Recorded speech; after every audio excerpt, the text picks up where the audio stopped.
ইয়া রাসূলুল্লাহ, ইয়া হাবিবাল্লাহ, ওগো আল্লাহর পয়গম্বর, আপনার তো কোনো গুনাহ নাই, তারপর কেন এত কান্না করেন? আল্লাহর নবী, দয়ার নবী, মায়ার নবী ডাক দিয়া কয়, আয়েশা রে, আফালা আকুনা আবাদান শাকুরা, আমি কি আল্লাহ তাআলার কৃতজ্ঞশীল বান্দা হইব না?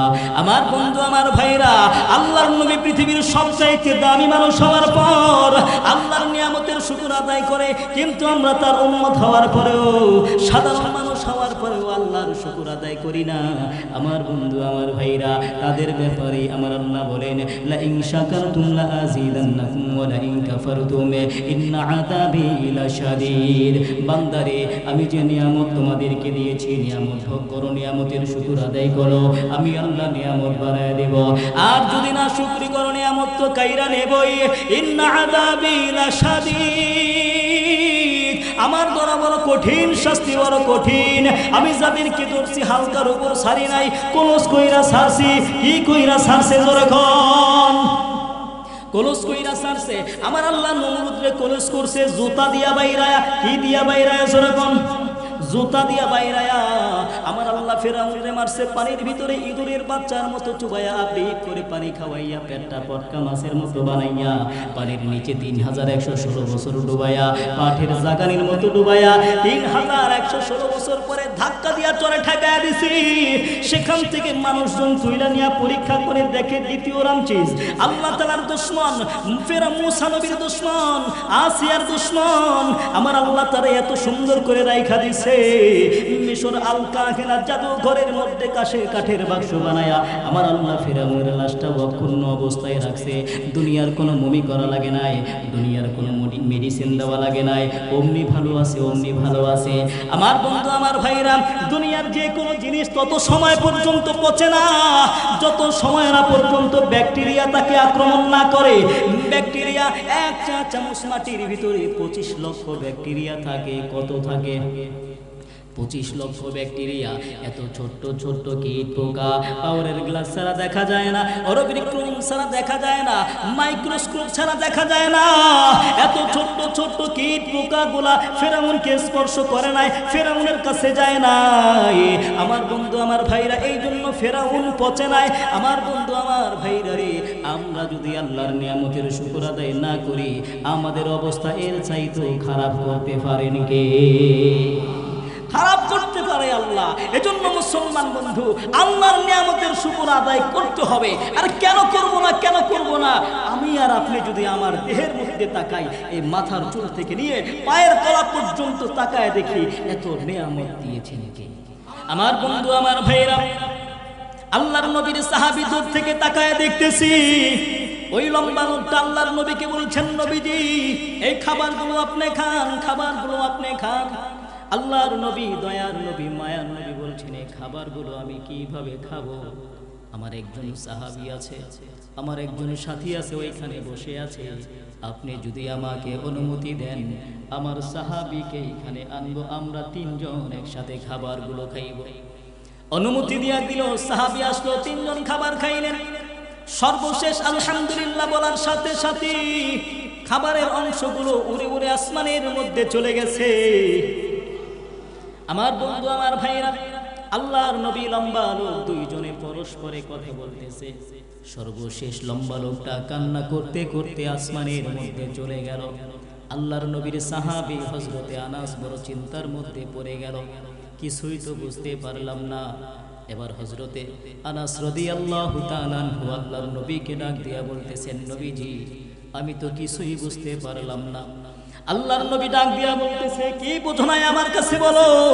আল্লাহর নবীর সাহাবী হযরতে আনাস ডাক দিয়া বলতেছেন, নবীজি, আমার 1 নাম্বার কথা হইল, আমরা যেই খাবারটা খাইলাম, এই খাবারটা কোথা থেকে আসলো?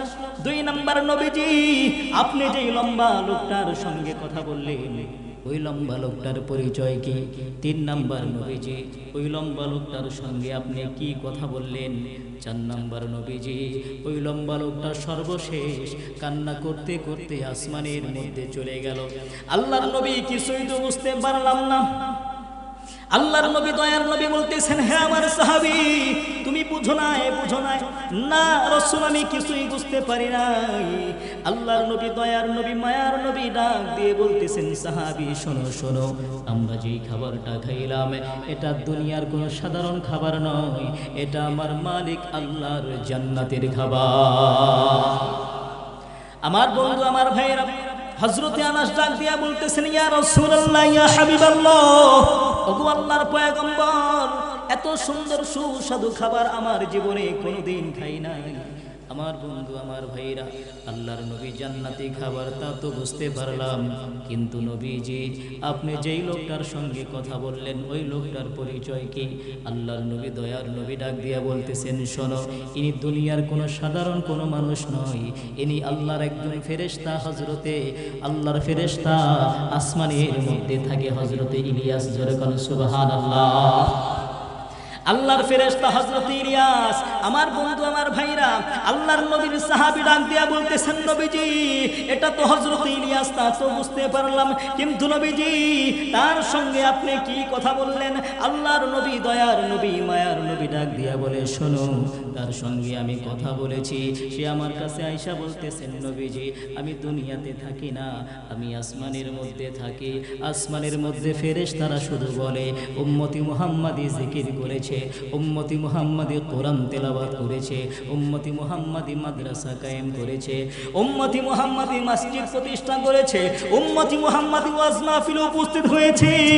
আল্লাহর নবী গো, উম্মতি মুহাম্মাদির প্রশংসা শুনিয়া আমি আসমানের মধ্যে থাকতে পারলাম না, আপনার কাছে চলে আসছি। আল্লাহর নবী আপনি আমাকে আপনার উম্মত বানায়া নেন। আমার বন্ধু আমার ভাইরা, আল্লাহর নবী দয়ার নবী মায়ার নবী ডাক দিয়ে বলে, না না, আমি তোমাকে আমার উম্মত বানাতে পারবো না, তবে শোনো শোনো, যেই দিন কিয়ামতের ময়দান কায়েম হবে, সমস্ত মানুষগুলো ইয়া নফসি ইয়া নফসি ইয়া নফসি বলবে, সেই দিন আমি নবী তোমার দিকে উম্মতি দৃষ্টি দিয়া তাকায়া থাকবো। তাহলে এই ঘটনার মাধ্যমে আমরা কি বুঝলাম? নবীরা পর্যন্ত আমাদের নবীর উম্মত হওয়ার জন্য পাগল ছিল। তাদের দোয়া আল্লাহ কবুল করে নাই, কিন্তু আমরা কোনোদিন দোয়া করলাম না, কোনোদিন বললাম না, তারপরও আল্লাহ আমাদেরকে শেষ নবীর উম্মত বানিয়েছেন, এজন্য খুশি না বেজার? তাহলে আবারও জবান ছেড়ে জোরে আওয়াজ দিয়া বলি, সাল্লাল্লাহু আলাইহি ওয়াসাল্লাম। আমার বন্ধু আমার ভাইরা, আজকের এই 2 দিন ব্যাপী ওয়াজ ও দোয়ার মাহফিলে আমরা আসতে পেরে বসতে পেরে খুশি না বেজার? জোরে বলেন খুশি না বেজার? সিংহের মতো গর্জন দিয়া বলেন খুশি না বেজার? আরে মুসলমানের জবানের আওয়াজ যদি দুর্বল হয়, তাহলে নাস্তিকেরা, মুরতাদেরা, কাফের বেঈমানের দলেরা মুসলমান জাতিকে ঘায়েল করার জন্য, মুসলমান ভাইরা আমাদের গর্বকে খর্ব করে দেওয়ার জন্য চেষ্টা চালাবে, যদি আপনাদের জবানের আওয়াজ দুর্বল হয়, ঠিক না? এজন্য আমরা সকলে জোরে সোরে বুক ভরে আওয়াজ করে নারায়ে তাকবীরের ধ্বনি দিব, আল্লাহু আকবারের ধ্বনি দিব। আমার মুসলমান ভাইরা, আমরা যারা এখানে উপস্থিত হয়েছি, আমরা সবাই মুসলমান। আমরা কি? আমরা কি? সন্দেহ আছে? সন্দেহ আছে? এদেশের মাটির মধ্যে ইহুদি, খ্রিস্টান, নাসারা, হিন্দু, বৌদ্ধ, আর্য, অনার্য, নাগা, কুটু, গারো, সাঁওতাল, খাসিয়া, কত সম্প্রদায়ের মানুষ আছে। আল্লাহ ইচ্ছা করলে আমাদেরকে বেঈমান বানাতে পারতেন, ইচ্ছা করলে ইহুদি বানাতে পারতেন, খ্রিস্টান বানাতে পারতেন, কিন্তু আল্লাহ আমাদেরকে মুসলমান বানিয়েছে, এজন্য খুশি না বেজার? তাহলে আবারও বলি আলহামদুলিল্লাহ। আমার বন্ধু আমার ভাইরা, এই প্যান্ডেলটা বানাইতে খুঁটি লাগছে কিনা? জোরে বলেন লাগছে কিনা? এই সামিয়ানাটা খোলার পরে আসমানের দিকে তাকায় দেখেন খুঁটি আছে কয়টা? খুঁটি আছে কয়টা? আসমান খুঁটিবিহীন আমাদের মাথার উপরে ঝুলন্ত অবস্থায় আছে। আল্লাহর নবী সরকারে দো আলম নবী বলেন, আসমানেরও একটা খুঁটি আছে। জোরে কোন সুবহানাল্লাহ। আসমানের কি আছে? আসমানের খুঁটি আছে, আমরা দেখি না। আল্লাহর নবী বলেন, লা তাকুমুস সাআ হাত্তা ইউকালা ফিল আরদি আল্লাহ আল্লাহ। জোরে কোন সুবহানাল্লাহ। এই জমিনের একজন মুমিন বান্দা হলো আসমানের খুঁটি। মুমিন বান্দা কিসের খুঁটি? আসমানের খুঁটি। অতএব আমরা মুসলমান সিংহের জাতি। কিসের জাতি? আমরা মুসলমান তাকায় দেখেছি আমাদের ভিতরে উঁচা নিচা মোটা চিকন কালা সাদা সব ধরনের মানুষ আছে, আছে না নাই? আছে না নাই? আমরা তাকায় দেখেছি এদেশের মানুষ ইসলাম প্রিয়, এদেশের মানুষ কোরআন প্রিয়, এদেশের মানুষ আল্লাহ প্রেমিক, এদেশের মানুষ রসুল প্রেমিক। কেউ যদি আল্লাহর বিরুদ্ধে কথা বলে, রসুলের বিরুদ্ধে কথা বলে, 30 পারা কোরআনের বিরুদ্ধে কথা বলে, কেউ যদি এই দেশের মাদ্রাসার মধ্যে তালা লাগাইতে চায়, চাই সে রিক্সাওয়ালা হোক, চাই সে ভ্যান গাড়িওয়ালা হোক, চাই সে দিন মজুর হোক, মাথার মধ্যে গামছা পেঁচায় হলেও, মাথার মধ্যে কাফনের কাপড় পেঁচায় হলেও ওই নাস্তিককে শায়েস্তা করার জন্য আমরা ঝাঁপায় পড়ি, ঠিক না বেটা? অতএব আমরা মুসলমান যারা আছি, কামার কুমার চামার মাদারু জুয়ারু গাদারু master doctor helper driver contractor, তারপরে রাজরানী চাকরানি ফকির ফকরানি এতিম মিসকিন অনাথ অনাথিনী পথে পড়া আদামরা কাঙ্গাল কাঙ্গালনি, তারপরে হাবিলদার জমিদার রফাদার দফাদার তালুকদার মেম্বার চেয়ারম্যান এমপি মন্ত্রী জাসদ বাসদ, তারপরে খাসদ মাসদ গণতন্ত্র মনতন্ত্র আওয়ামী লীগ বিএনপি জাতীয় পার্টি। আমার মুসলমান ভাইরা, আমরা তাকায় দেখেছি এদেশের মাটির মধ্যে চরমনাই উজানি নানুপুরি সুরেশ্বরী আটুসি মুসাবিয়া যত হক আর বাতিল আছে, আমরা মুসলমান। আমাদের সামনে যদি কেউ আল্লাহর বিরুদ্ধে কথা বলে, রসুলের বিরুদ্ধে কথা বলে, 30 পারা কোরআনের বিরুদ্ধে কথা বলে, তাহলে আমরা মুসলমান আর চুপচাপ বসে থাকবো? কথা বলেন ঠিক না বেঠিক? আমার বন্ধু আমার ভাইরা, বনের রাজার নাম কি? কেউ বলে বাঘ, কেউ বলে সিংহ। কোনটা? সিংহ। আমার বন্ধু আমার ভাইরা, একটা সিংহ একদিন 2 দিন 3 দিন 7 দিন পর্যন্ত না খাওয়া কোনো মানুষ যদি ওই সিংহকে লাঠি দিয়া খোঁচা মারে, সে তার জায়গায় চুপচাপ বসে থাকে, বসে থাকে, সে তার জায়গা থেকে গর্জন দিয়া ওঠে। অতএব আমরা মুসলমান চুপচাপ বসে থাকতে পারি, কিন্তু কেউ যদি আল্লাহর বিরুদ্ধে কথা বলে, রসুলের বিরুদ্ধে কথা বলে, 30 পারা কোরআনের বিরুদ্ধে কথা বলে, তাহলে আমরা মুসলমান আর চুপচাপ বসে থাকবো? থাকবো? আমাদের আল্লাহ কি ছোট? আমাদের আল্লাহ কি ছোট? আমাদের কোরআন কি ছোট? আমাদের মদিনার রওজা কি ছোট? আমাদের বাইতুল্লাহ কি ছোট? তাহলে বিড়ি খাওয়া মুসলমানের মতো, গাঞ্জা খাওয়া মুসলমানের মতো, দুনিয়ার খারাপ মানুষের মতো আজকের এই মজলিসটা দুনিয়ার কোনো সিটিং বাস বাটপারদের মজলিস নয়, এটা হলো মুসলমানের মজলিস, কোরআনের মজলিস। আজকের এই মজলিস থেকে সুন্দর করে সিদ্ধান্ত নিতে হবে কারা ঈমান নিয়ে জান্নাতে যেতে চায়, আর কারা ফেরাউন আবু জাহেল আবুল হাব উতবা সাইবা মুগিরা গোটা দুনিয়ার বেঈমানদের সাথে কারা জাহান্নামে যেতে চায়। আজকে হক আর বাতিলের লড়াই হবে। এই পিরোজপুরের ময়দান থেকে সুন্দর করে সিদ্ধান্ত নিতে হবে। বাংলার জমিনে হয়তো মুমিন থাকবে, না হয়তো বেঈমানদেরকে থাকতে দেওয়া হবে না, ঠিক না বেঠিক? এই আলোচনার পূর্বেই আজকের সিদ্ধান্ত নিতে হবে, যদি মুসলমানের ঘরের সন্তান হয়ে থাকে, বাংলার জমিনে দাড়িওয়ালা টুপিওয়ালা ইসলামওয়ালা তবলিগওয়ালা চরমনাইওয়ালা আল্লাহওয়ালা মদিনার আশিকেরা আল্লাহর বান্দারা বাংলার জমিনে থাকবে, বেঈমানদের জায়গা বাংলার জমিনে দেওয়া হবে না, ঠিক না বেঠিক? যদি তাই হয়ে থাকে তাহলে রব্বে করিম আমাকে আপনাকে দুনিয়ার মানুষের জিন্দেগি পরিচালনা করার জন্য একখানা গাইডলাইন পুস্তক, যার নাম হলো কোরআন। বাইবেল নয়, রামায়ণ নয়, গীতা নয়, দুনিয়ার কোনো পুস্তক নয়, এটা হলো লাউহে মাহফুজের পুস্তক। এই পুস্তকের নাম হলো কোরআন। এই কোরআন অনুযায়ী যারা ব্যক্তি জীবন, পারিবারিক জীবন, সামাজিক জীবন, সিরাত সুরাত ওঠা বসা লেনদেন কমপ্লিট কোরআন অনুযায়ী পরিচালনা করবে, রাসূলের সুন্নাত অনুযায়ী পরিচালনা করবে, তারাই রব্বে করিমের জান্নাতের 8টি দরজা দিয়ে জান্নাতে যাবে। ওই জান্নাতে যেতে চাই কারা কারা? আল্লাহু আকবার। আরো জোরে বলি আল্লাহু আকবার। শূন্য শূন্য গ্রামবাসী শোনো দিয়া মন, শূন্য শূন্য গ্রামবাসী শোনো দিয়া মন, ভালো লাগলো আপনাদের এই আজকের আয়োজন, হায়রে ভালো লাগলো আপনাদের এই মাহফিল আয়োজন। শূন্য শূন্য গ্রামবাসী শোনো দিয়া মন, শূন্য শূন্য গ্রামবাসী শোনো দিয়া মন, ভালো লাগলো আপনাদের এই আজকের আয়োজন, হায়রে ভালো লাগলো আপনাদের এই মাহফিল আয়োজন। এই মাহফিলে আল্লাহওয়ালা মুসলমান সবাই, নওয়ামী লীগ বিএনপি চরমনাই, আমরাও তো নবীর উম্মত জান্নাত পেতে চাই। কারা কারা জান্নাতে যাইবে? তুই হাত লারা দেন সবাই, হাত লারা দেন সবাই, হাত লারা দেন সবাই, দিন ইসলামের পথে চলবো, আল্লাহু আকবার বলেন সবাই। এই তাকবীর হবে না, এবার আকাশ বাতাস মুখরিত করে তাকবীর দিতে হবে। নারায়ে তাকবীর, নারায়ে তাকবীর, নারায়ে তাকবীর।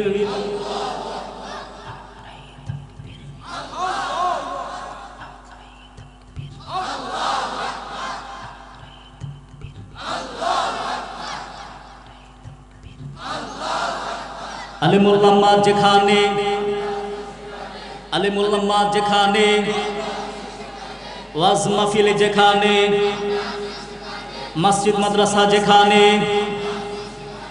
নায়ক নায়িকা যেখানে, সত্য না ভূত মিথ্যা? হ্যাঁ, আমার তো বিশ্বাস হয়।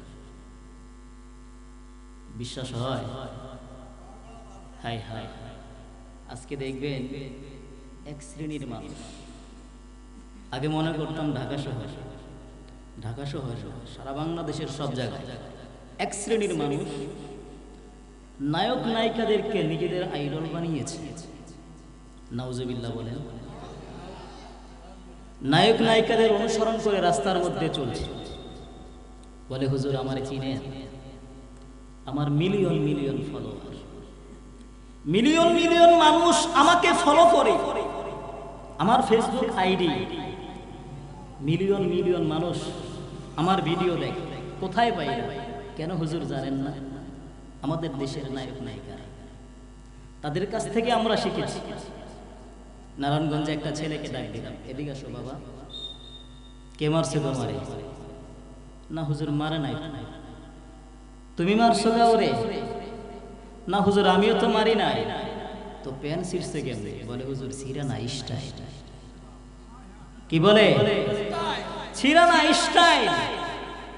আজকে হাঁটুর কাছে ছিঁড়া, রানের কাছে ছিঁড়া, কোথায় পাইলা স্টাইল? বলে হুজুর আপনি জানেন না, আমাদের দেশের নায়ক নায়িকারা এভাবেই কাবু।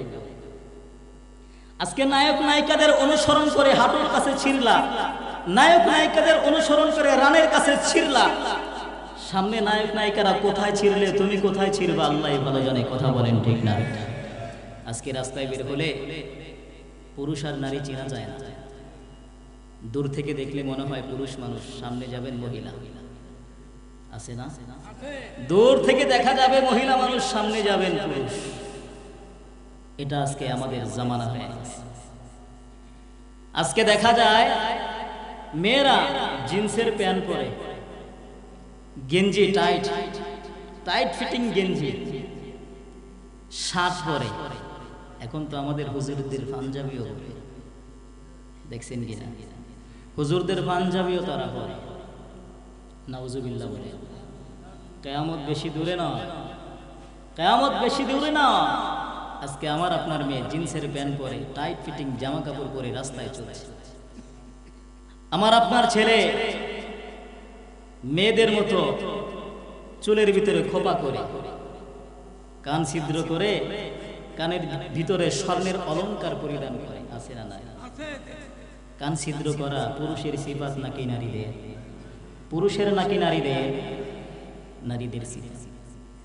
কান ছিদ্র করলো, স্বর্ণের অলংকার পরিধান করলো। এই স্বর্ণের অলংকার পুরুষের জন্য হালাল নাকি হারাম? জোরে বলেন, হালাল না হারাম? এরকম ভাবে তারা, মেয়েরা পুরুষের মতো, পুরুষরা মেয়েদের মতো সেজে রাস্তায় বের হয়, আর মনে মনে ভাবে এই সমাজের ভিতরে আমার চাইতে সভ্য, আমার চাইতে ভদ্র, আমার চাইতে সম্মানিত মানুষ একটাও নেই। আমি বলবো না, সমাজের ভিতরে তোমার চাইতে বেউকুফ আর একটাও নাই। কথা বলেন ঠিক না? একটা ছোট্ট একটা গজল মনে পড়ছে, বলবো? বললে হয়তো বলবেন হুজুর মনে হয় গজলই। একটু শুধু টাচ দেই। আমি যদিও গজল পছন্দ করি না, তারপরও মাঝে মাঝে একটু বিরিয়ানির সাথে একটু সালাদ দিলে কি হয়? মজা হয়, স্বাদ হয়, ঠিক না ভাই? ঠিক। হাই হাই, তারা এভাবে ভাব সাপিয়া রাস্তার মধ্যে চলে, আমার চাইতে দামি, আমার চাইতে সভ্য আর কেউ নাই। আমি বলবো না না, তোমার চাইতে বেউকুফ আর একটাও নাই। কথা বলেন ঠিক না বেঠি? শুধু বেউকুফ তা নয়, বেউকুফ নাম্বার 1। কথা বলেন ঠিক না বেঠি? ও কাগুরে এগুন হইছে বেউকুফ নাম্বার 1, ও কাগুরে এগুন হইছে বেউকুফ নাম্বার 1। আর হে দিন দেখছি পিরুজপুরে বেসে খিলির হান, ও কাগুরে এগুন হইছে বেউকুফ নাম্বার 1। ও কাকুরে এগুন হইছে বেউকুফ নাম্বার 1। কথা বলেন ঠিক না বেঠি? আরে কাঁধের লতি হুডা করি হচ্ছে হেতে ধুই, রবার দিয়া বান্দি রাখে লম্বা মাথার চুল। ভুল বললাম? ভুল বললাম? আরে কাঁধের লতি হুডা করি হচ্ছে হেতে ধুই, রবার দিয়া বান্দি রাখে লম্বা মাথার চুল। আবার মাতাল হইয়া মাঝে মাঝে বিড়ি মারে টান।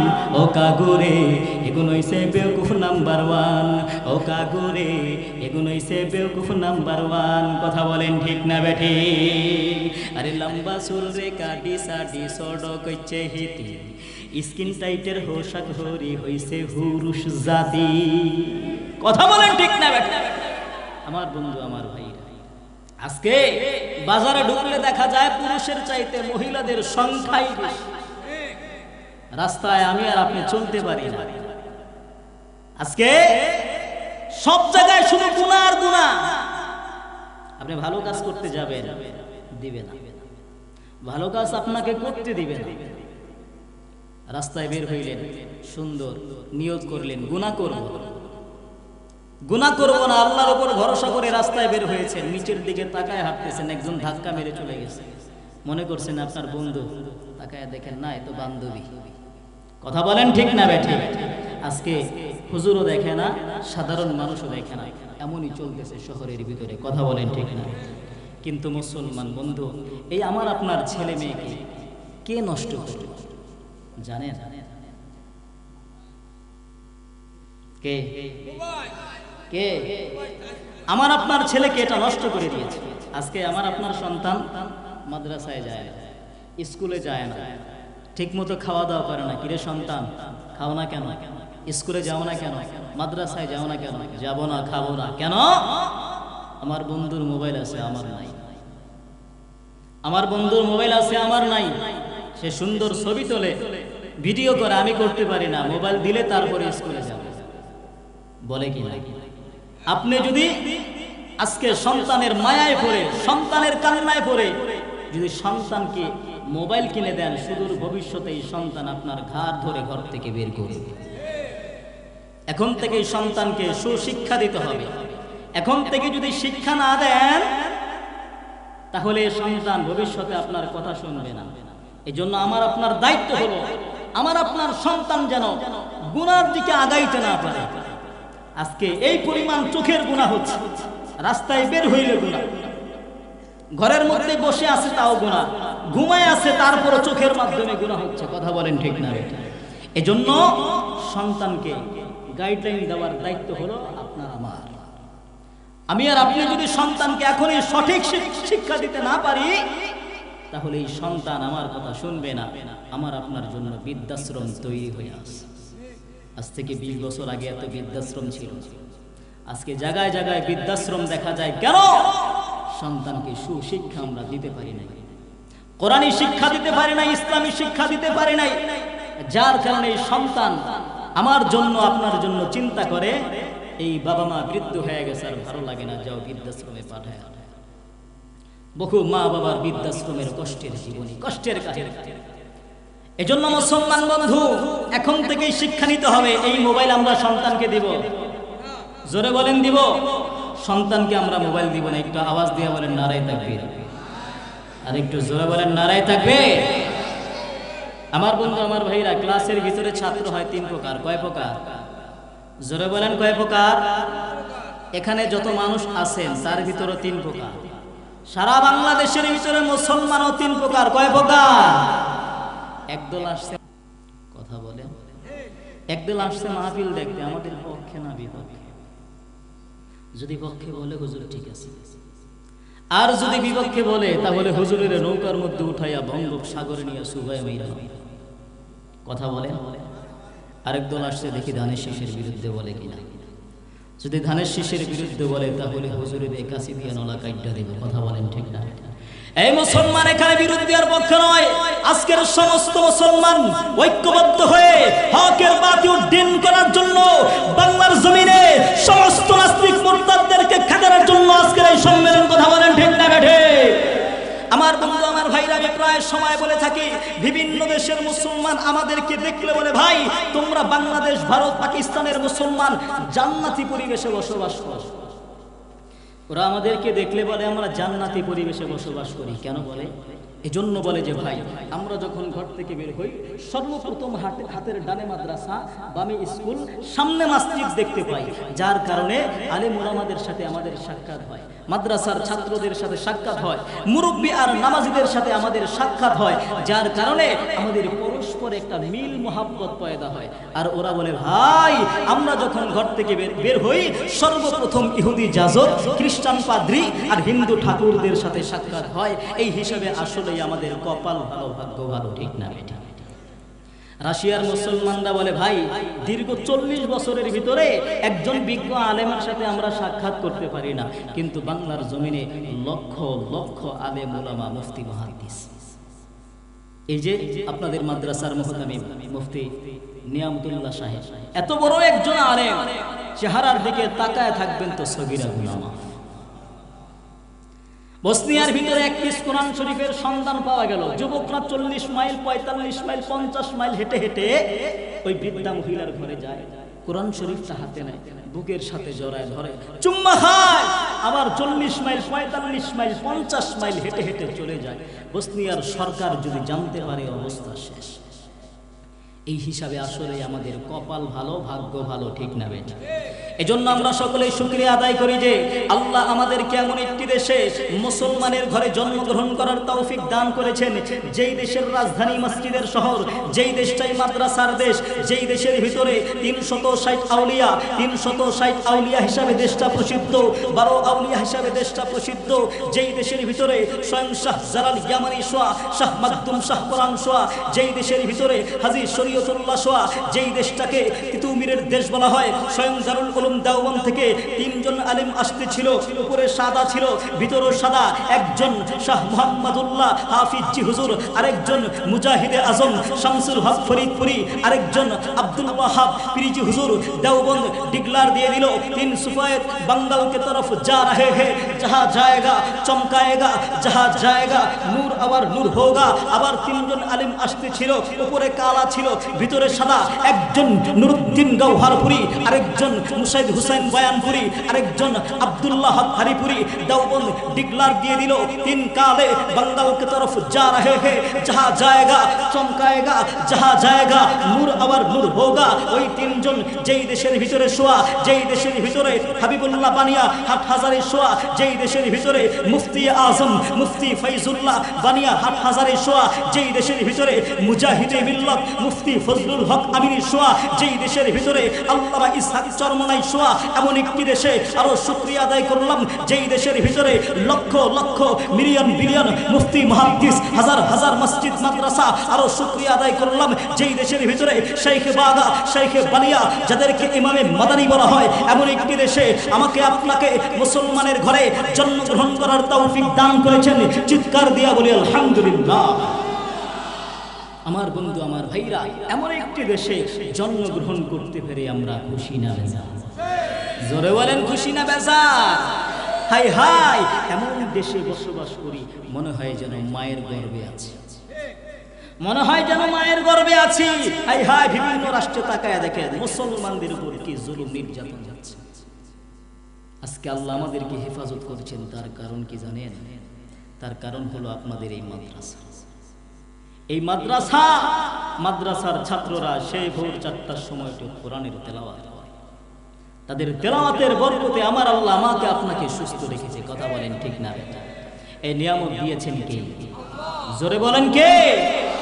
নিয়ামত দিয়েছেন আল্লাহ। যদি নিয়ামতের শুকর আদায় করতে পারি, নিয়ামত বাড়িয়ে দিবেন কে? আমার বন্ধু, আমার ভাইরা, আমার মহান রব্বুল আলামিন বলেন, লা ইন শাকারতুম লা আযীদান্নাকুম ওয়া লা ইন কাফারতুম ইন্না আযাবি লাশাদীদ। বান্দারে আমি যে নিয়ামত তোমাদেরকে দিয়েছি নিয়ামত ভোগ করো, নিয়ামতের শুকর আদায় করো, আমি আল্লাহ নিয়ামত বাড়ায় দেব। আর যদি না শুকরি করো নিয়ামত তো কাইরা নেবই, ইন্না আযাবি লাশাদীদ। আমার বন্ধু আমার ভাইরা, আমি আপনাদের কাছে বলতে চাই, প্রিয় মানুষ একটু ভালো করে শোনো। আমার বন্ধু আমার ভাইরা, মহান রব্বুল আলামিন আলোচনাতের মধ্যে বলেছেন বান্দারে নিয়ামতের শুকর আদায় করো, আমি আল্লাহ নিয়ামত বাড়ায় দেব। কিন্তু মুসলমান বন্ধু রে, আল্লাহ রাব্বুল আলামিন বলে নাই বান্দারে তুমি যদি নিয়ামতের শুকর আদায় করো আমি আল্লাহ তোমাকে এইটা দিব কিংবা ওইটা দিব। এই কথা আমার আল্লাহ বলে নাই। কেন বলে নাই? কেন বলে নাই? কারণ কি? কারণ কি? মুসলমান বন্ধু রে, পৃথিবীর জমিনে কোটি কোটি মানুষ, মানুষের চাহিদা ভিন্ন ভিন্ন। এই জন্য মহান রাব্বুল আলামিন বলে নাই বান্দারে আমি আল্লাহ তোমাকে এই জিনিসটা কিংবা ওই জিনিসটা দিব। বরঞ্চ বান্দা যখন আল্লাহর নিয়ামতের শুকর আদায় করবে, আল্লাহ রাব্বুল আলামিন বান্দার চাহিদা অনুযায়ী বান্দার প্রয়োজনকে পূর্ণ করে দিবে। আমার বন্ধু আমার ভাইরা, আজকে আমাদের পরস্পরের মাঝে শুকরিয়ার অভাব।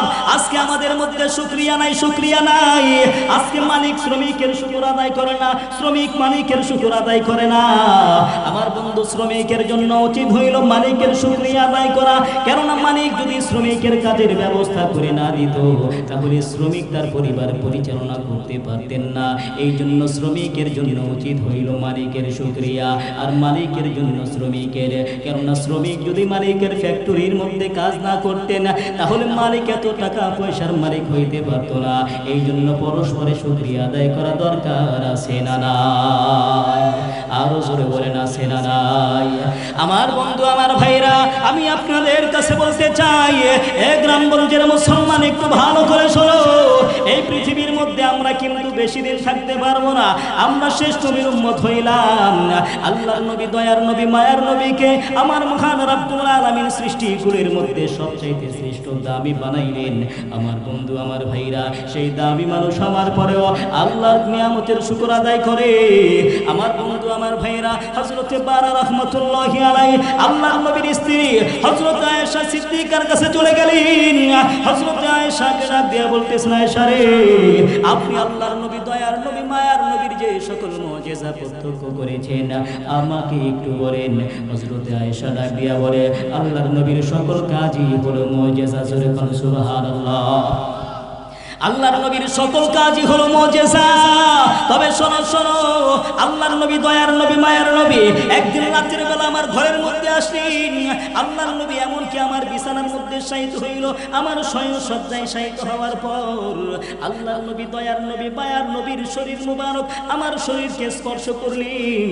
এমন সময় আল্লাহর নবী, দয়ার নবী, মায়ার নবী ডাক দিয়া বলতেছেন, আয়েশা রে, আমি আল্লাহ তাআলার কুদরতি পায়ের মধ্যে সেজদা দিব, তুমিও দিবানি। হযরতে আয়েশা ডাক দিয়া বলে, ইয়া রাসূলুল্লাহ, ইয়া হাবিবাল্লাহ, ওগো আল্লাহর পয়গম্বর, আমার মনে চায় আপনার সংস্পর্শে আরো কিছু সময় থাকি। কিন্তু নবী গো, আপনার ইচ্ছাকে আমি বড় ভালোবাসি, আপনি যান আমিও আসতেছি। আল্লাহর নবী, দয়ার নবী, মায়ার নবী পানির পাত্রের নিকট চলে গেলেন। আল্লাহর নবী সুন্দর করে ওযু করলেন, কিন্তু পানি অপচয় করলেন না। আল্লাহর নবী ওযু করে নামাজের মধ্যে দাঁড়ায় গেলেন। আল্লাহর নবী তেলাওয়াত করতেছেন, আলহামদুলিল্লাহি রাব্বিল আলামিন আর রহমানির রহিম। নবীজির চোখ গড়ায় গড়ায় পানি পড়ে। আল্লাহর নবী রুকুর মধ্যে চলে গেলেন। আল্লাহর নবীর চোখ গড়ায় গড়ায় পানি পড়ে। আল্লাহর নবী সিজদার মধ্যে চলে গেলেন।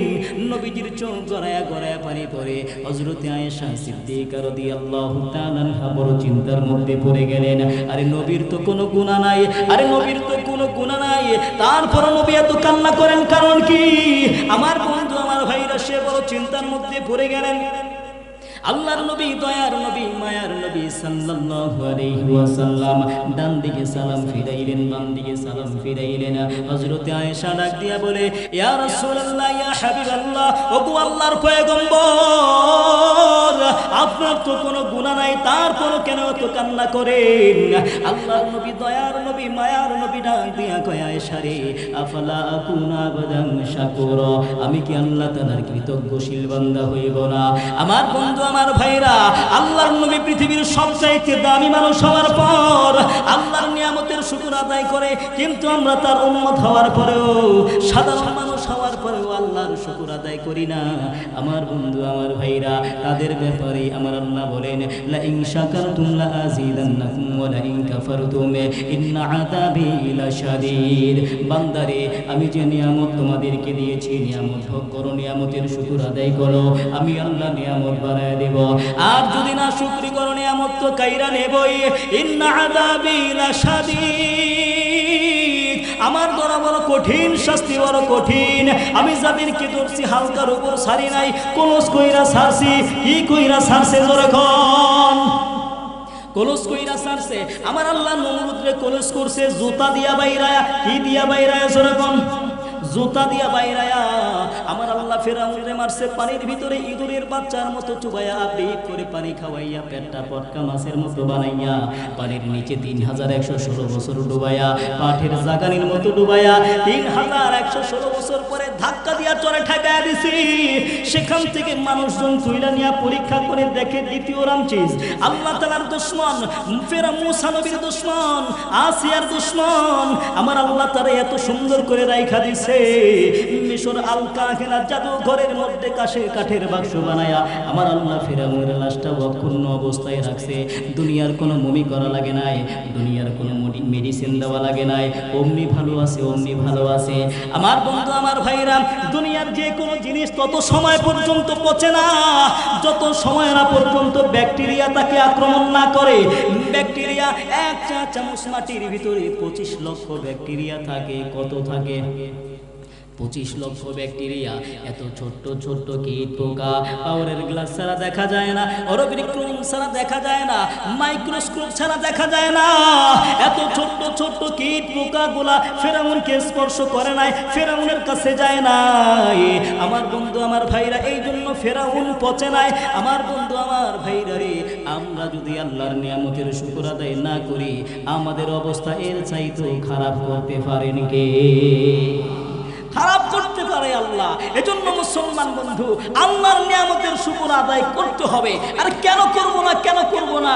আমি আর আপনি যদি আমার দেহের মধ্যে তাকাই, এই মাথার চুল থেকে নিয়ে পায়ের তলা পর্যন্ত তাকায় দেখি, এত নিয়ামত দিয়েছেন কে? হায় হায়, দুইটা চোখ আল্লাহর নিয়ামত, দুইটা হাত আল্লাহর নিয়ামত, দুইটা পা আল্লাহর নিয়ামত, দুইটা কান কার নিয়ামত? আল্লাহর নিয়ামত। আমার বন্ধু, আমার ভাইরা, আমার মহান রব্বুল আলামিন যদি আমার একটা হাত অচল করে দেয়, দুনিয়ার কারো ক্ষমতা আছে সচল করবে? একটা পা যদি অচল হয়ে যায়, দুনিয়ার কারো ক্ষমতা নাই সচল করবে। তার মানে মহান রব্বুল আলামিন এতগুলো নিয়ামত, এতগুলো অঙ্গ প্রত্যঙ্গ দিয়া আল্লাহ আমাদেরকে দুনিয়াতে পাঠিয়েছেন, তারপর আল্লাহ তাআলার সঙ্গে নাফরমানি করি। আমার বন্ধু, আমার ভাইরা, আমার মহান রব্বুল আলামিন ডাক দিয়া কয়, বান্দারে, এতগুলো নিয়ামত আমি আল্লাহ তোমারে দিলাম, তারপর নাফরমানি করস, নাফরমানি করস। কর বান্দা কর, কোনো সমস্যা নাই। যেই দিন মালিকের কাঠ গড়ায় জবাব দেওয়া লাগবে, আমার কথা নয়, আমার মহান রব্বুল আলামিন বলেন, কুল্লু নাফসিন বিমা কাসাবাত রহিনা। প্রত্যেকটা ব্যক্তি নিজের কৃত কর্মের দায়ী আল্লাহর আদালতে জবাব দেওয়া লাগবে। এ মুসলমান বন্ধু রে, আল্লাহ রাব্বুল আলামিন এত নিয়ামত দিলেন, এই নিয়ামত দিয়ে নিয়ামত দিয়েছেন কার গোলামি করার জন্য? জোরে বলেন কার?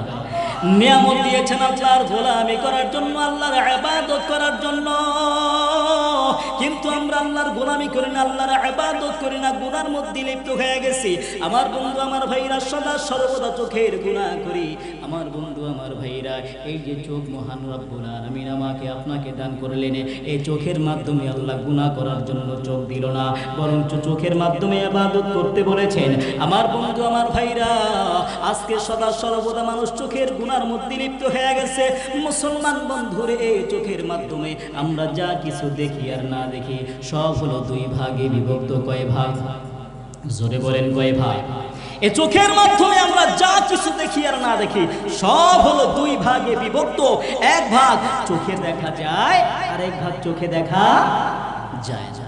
আমার বন্ধু আমার ভাইরা, যেই জিনিসটা চোখে দেখা যায় ওই জিনিসের উপর যদি মানুষ মেহনত আর পরিশ্রম করে তাহলে মহান রব্বুল আলামিন ওই জিনিসের দাম বাড়ায় দেয়। কিন্তু যেই ব্যক্তি মেহনত আর পরিশ্রম করে ওই ব্যক্তির দাম আল্লাহ তাআলা বাড়ায় দেয়।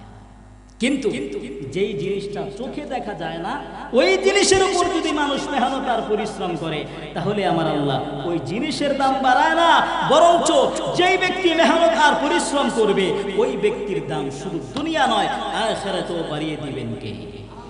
আল্লাহ। যেমন চামড়া একটা বস্তু, এই চামড়া রোদ্রে শুকাইতে হয়, মেশিনের মধ্যে দিয়ে প্রসেসিং করতে হয়, লবণ লাগাইতে হয়। আমরা জানি এক হাত চামড়া দিয়ে এক জোড়া জুতা তৈরি করা হয়। ঈদের সময় দেখা যায় এক জোড়া জুতার মূল্য 10,000, 20,000, 30, 40, 50,000 টাকা পর্যন্ত বিক্রি করা হয়। তাহলে কি বুঝলেন? চামড়ার পিছনে মেহনত আর পরিশ্রম করার কারণে আল্লাহ রাব্বুল আলামিন চামড়ার দাম বাড়িয়ে দিয়েছে। কিন্তু যেই ব্যক্তি মেহনত আর পরিশ্রম করলো ওই ব্যক্তি সারা জীবন মুচি আর চামারি থেকে যাবে। কথা বলেন ঠিক না? ঢাকা শহরে যাবেন, উঁচা উঁচা লম্বা লম্বা বিল্ডিং, গুলশান, বনানী, হাতিরঝিল এলাকায় এক একটা বিল্ডিং এর এক একটা ফ্ল্যাটের মূল্য 2 থেকে 2.5 কোটি টাকা পর্যন্ত বিক্রি করা হয়। তাহলে বিল্ডিং এর পিছনে মেহনত আর পরিশ্রম করার কারণে আল্লাহ রাব্বুল আলামিন বিল্ডিং এর দাম বাড়িয়ে দিয়েছে। কিন্তু যেই ব্যক্তি মেহনত আর পরিশ্রম করলো ওই ব্যক্তি সারা জীবন রাজমিস্ত্রি থেকে যাবে। কিন্তু যেই জিনিসটা চোখে দেখা যায় না, এক নাম্বার হলো ঈমান। ঈমান কি চোখে দেখা যায়? মুসলমানের মতো জবান ছেড়ে জোরে আওয়াজ দিয়া বলেন ঈমানের দাম আছে না নাই? হে মুসলমান বন্ধুরি, আমাদের দেশের এক শ্রেণীর যুবকেরা চায়ের দোকানের মধ্যে বসে বসে গল্প করে, হুজুর গো নামাজ পড়ি না তো কি হয়েছে, আমার ঈমান বড় মজবুত আছে বলে কিনা? আমার বন্ধু আমার ভাইরা, ঈমানের দাম আছে, ঈমানের দাম আছে।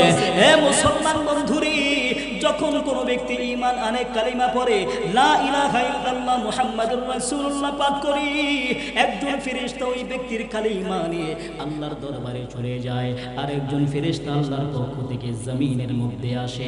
প্রতিমধ্যে 2 ফেরেশতার সঙ্গে সাক্ষাৎ হয়ে যায়। উপরের ফেরেশতা নিচের ফেরেশতাকে ডাক দিয়ে বলতেছি, কই যাও কই যাও?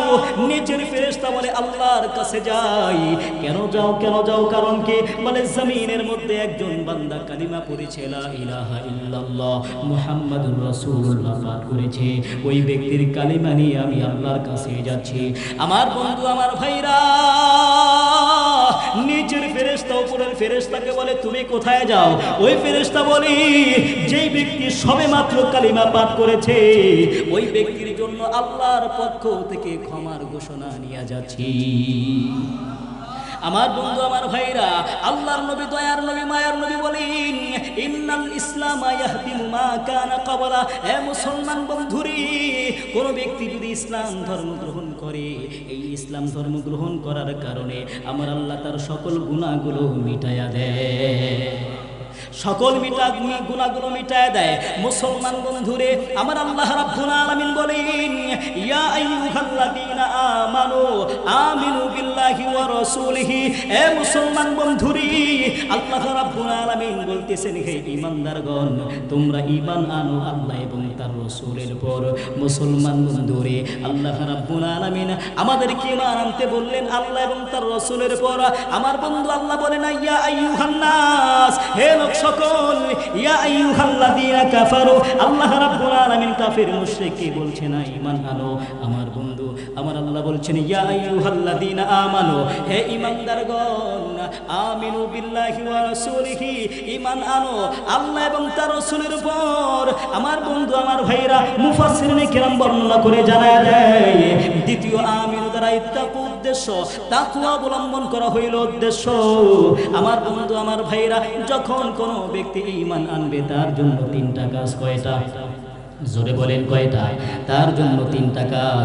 1 নাম্বার ইকরার বিল লিসান, 2 নাম্বার তাসদিক বিল জিনান, 3 নাম্বার আমালুন বিল আরকান। জোরে কোন সুবহানাল্লাহ। 1 নাম্বার জবানে স্বীকার করতে হবে, 2 নাম্বার অন্তরে বিশ্বাস করতে হবে, 3 নাম্বার আমলে পরিণত করতে হবে। আমার বন্ধু আমার ভাইরা, কোন ব্যক্তি যদি আমলে পরিণত করতে পারে, আমার মহান রব্বুল আলামিন কি পরিমাণ নিয়ামত তাকে দান করবে, কি পুরস্কার দান করবে। আমার বন্ধু আমার ভাইরা, হযরতে জিবরাইল আলাইহিস সালাম পুরস্কারের কথা বলতে গিয়া আল্লাহর নবীর কাছে চলে গেলেন। আল্লাহর নবীকে ডাক দিয়া বলতেছেন, নবীজি আমি আল্লাহ তাআলার কাছে একটা দরখাস্ত পেশ করেছি, ওই দরখাস্ত সম্পর্কে আপনি জানেননি? আল্লাহর নবী দয়ার নবী মায়ার নবী ডাক দিয়া কই, না না না, ওই দরখাস্ত সম্পর্কে আমি জানি না। আমার বন্ধু আমার ভাইরা, হযরতে জিবরাইল আলাইহিস সালাম ডাক দিয়া বলে, আল্লাহর নবী গো, আমি আল্লাহ তাআলার কাছে দরখাস্ত পেশ করেছি, আয় আল্লাহ তুমি আমারে সব চাইতে বড় যে জান্নাত, ওই জান্নাতের মধ্যে প্রবেশ করার অনুমতি দিয়া দাও। আল্লাহ রাব্বুল আলামিন অনুমতি দিলেন, আমি জান্নাতের মধ্যে প্রবেশ করলাম। দুইকাই দেখি বিশাল লম্বা একটা মাঠ, বিশাল লম্বা একটা মাঠ, যেই মাঠের নাম হইল মুজিক। আল্লাহর নবী গো, আল্লাহ রাব্বুল আলামিন আমারে একটার দুইটা নয় 600 ডানা দিল। আমি আমার 600 ডানা একদিন আর 2 দিন নয় 500 বছর পর্যন্ত উড়াইলাম, তারপর মাঠের সীমানা অতিক্রম করতে পারি না। তারপর মাঠের সীমানা অতিক্রম করতে পারি নাই। আল্লাহর নবী আপনি জানেননি, আল্লাহ যে আমাকে 600 ডানা দিয়েছি, আমি আমার 600 ডানা একবার উপর থেকে নিচের দিকে নামাইলে 70 বছরের রাস্তা অতিক্রম করতে পারি। আমার বন্ধু আমার ভাইরা, 70 বছর কেমনে? এখন থেকে কোনো মানুষ যদি 70 বছর পর্যন্ত হাঁটে, যত দূরে যাবে, আল্লাহর পয়গম্বরকে ডাক দিয়া কয়, না না নবীজি, সব চাইতে আধুনিক যুগ, বিমান আর রকেট আর হেলিকপ্টারে করিয়া এখন থেকে কোনো মানুষ যদি 70 বছর পর্যন্ত চালায়, যত দূরে যাবে, আল্লাহর নবী গো, আমি আমার 600 ডানা একবার উপর থেকে নিচের দিকে নামাইলে এর চাইতে বেশি যাইতে পারি। আমার বন্ধু আমার ভাইরা, তাহলে জিবরাইল আলাইহিস সালাম কত বড় একজন ফেরেশতা, জিবরাইলের শক্তি কত বেশি, জিবরাইলের শক্তি কত বেশি। ওই জিবরাইল আলাইহিস সালাম ডাক দিয়া বলে, ইয়া রাসূলুল্লাহ, আমি আর একদিন আর 2 দিন নয় 500 বছর পর্যন্ত আমার ডানাকে উড়াইলাম, তারপর মাঠের সীমানা অতিক্রম করতে পারি নাই। হযরত জিবরাইল ডাক দিয়া বলে, ইয়া রাসূলুল্লাহ, আল্লাহ আমাকে 600 ডানা দিয়েছি, আমি আমার 600 ডানা দুনিয়ার জমিনে মাত্র 3 বার মেলেছি। কয়বার? জোরে বলেন কয়বার? মাত্র 3 বার মেলেছি। এক নাম্বার হযরত ইব্রাহিম আলাইহিস সালাম, ইব্রাহিম আলাইহিস সালামকে অগ্নিকুণ্ডের মধ্যে নিক্ষেপ করে দিলেন। আমার আল্লাহ ডাক দিয়া বলে, আইনা জিবরাইল, ও জিবরাইল তুমি কোথায়? লাব্বাইক আল্লাহ, আমি উপস্থিত। আমার আল্লাহ ডাক দিয়া কয়, জলদি করে যা। হযরত জিবরাইল আলাইহিস সালাম ডাক দিয়া কয়, ওগো মালিক, আমি কোথায়? তোমার পয়গম্বর ইব্রাহিম কোথায়? আগুন কোথায়? জবান ছেড়ে জোরে আওয়াজ দিয়া বলেন, হুকুম কা। হযরত জিবরাইল আলাইহিস সালাম প্রথমবারের মতো 600 ডানা উপর থেকে নিচের দিকে নামাইলেন। মুহূর্তের মধ্যে হযরত ইব্রাহিম আলাইহিস সালামের কাছে চলে আসলেন। হযরত ইব্রাহিমকে ডাক দিয়া বলে, ইব্রাহিম কি সাহায্য লাগবে? কয় হ্যাঁ লাগবে, তবে তোমার সাহায্য লাগবে না, যেই আল্লাহর জন্য আগুনে পতিত হয়েছে ওই আল্লাহর সাহায্য চাই, আর কারো সাহায্য চাই না। আমার আল্লাহ ডাক দিয়া বলে, কুলনা ইয়া নারু কুনি বারদাও ওয়া সালামান আলা ইব্রাহিম। আমার বন্ধু আমার ভাইরা, আমার মহান রব্বুল আলামিন ইব্রাহিম আলাইহিস সালামের জন্য আগুনকে জান্নাতের বাগান বানায় দিয়েছে। জোরে কোন সুবহানাল্লাহ।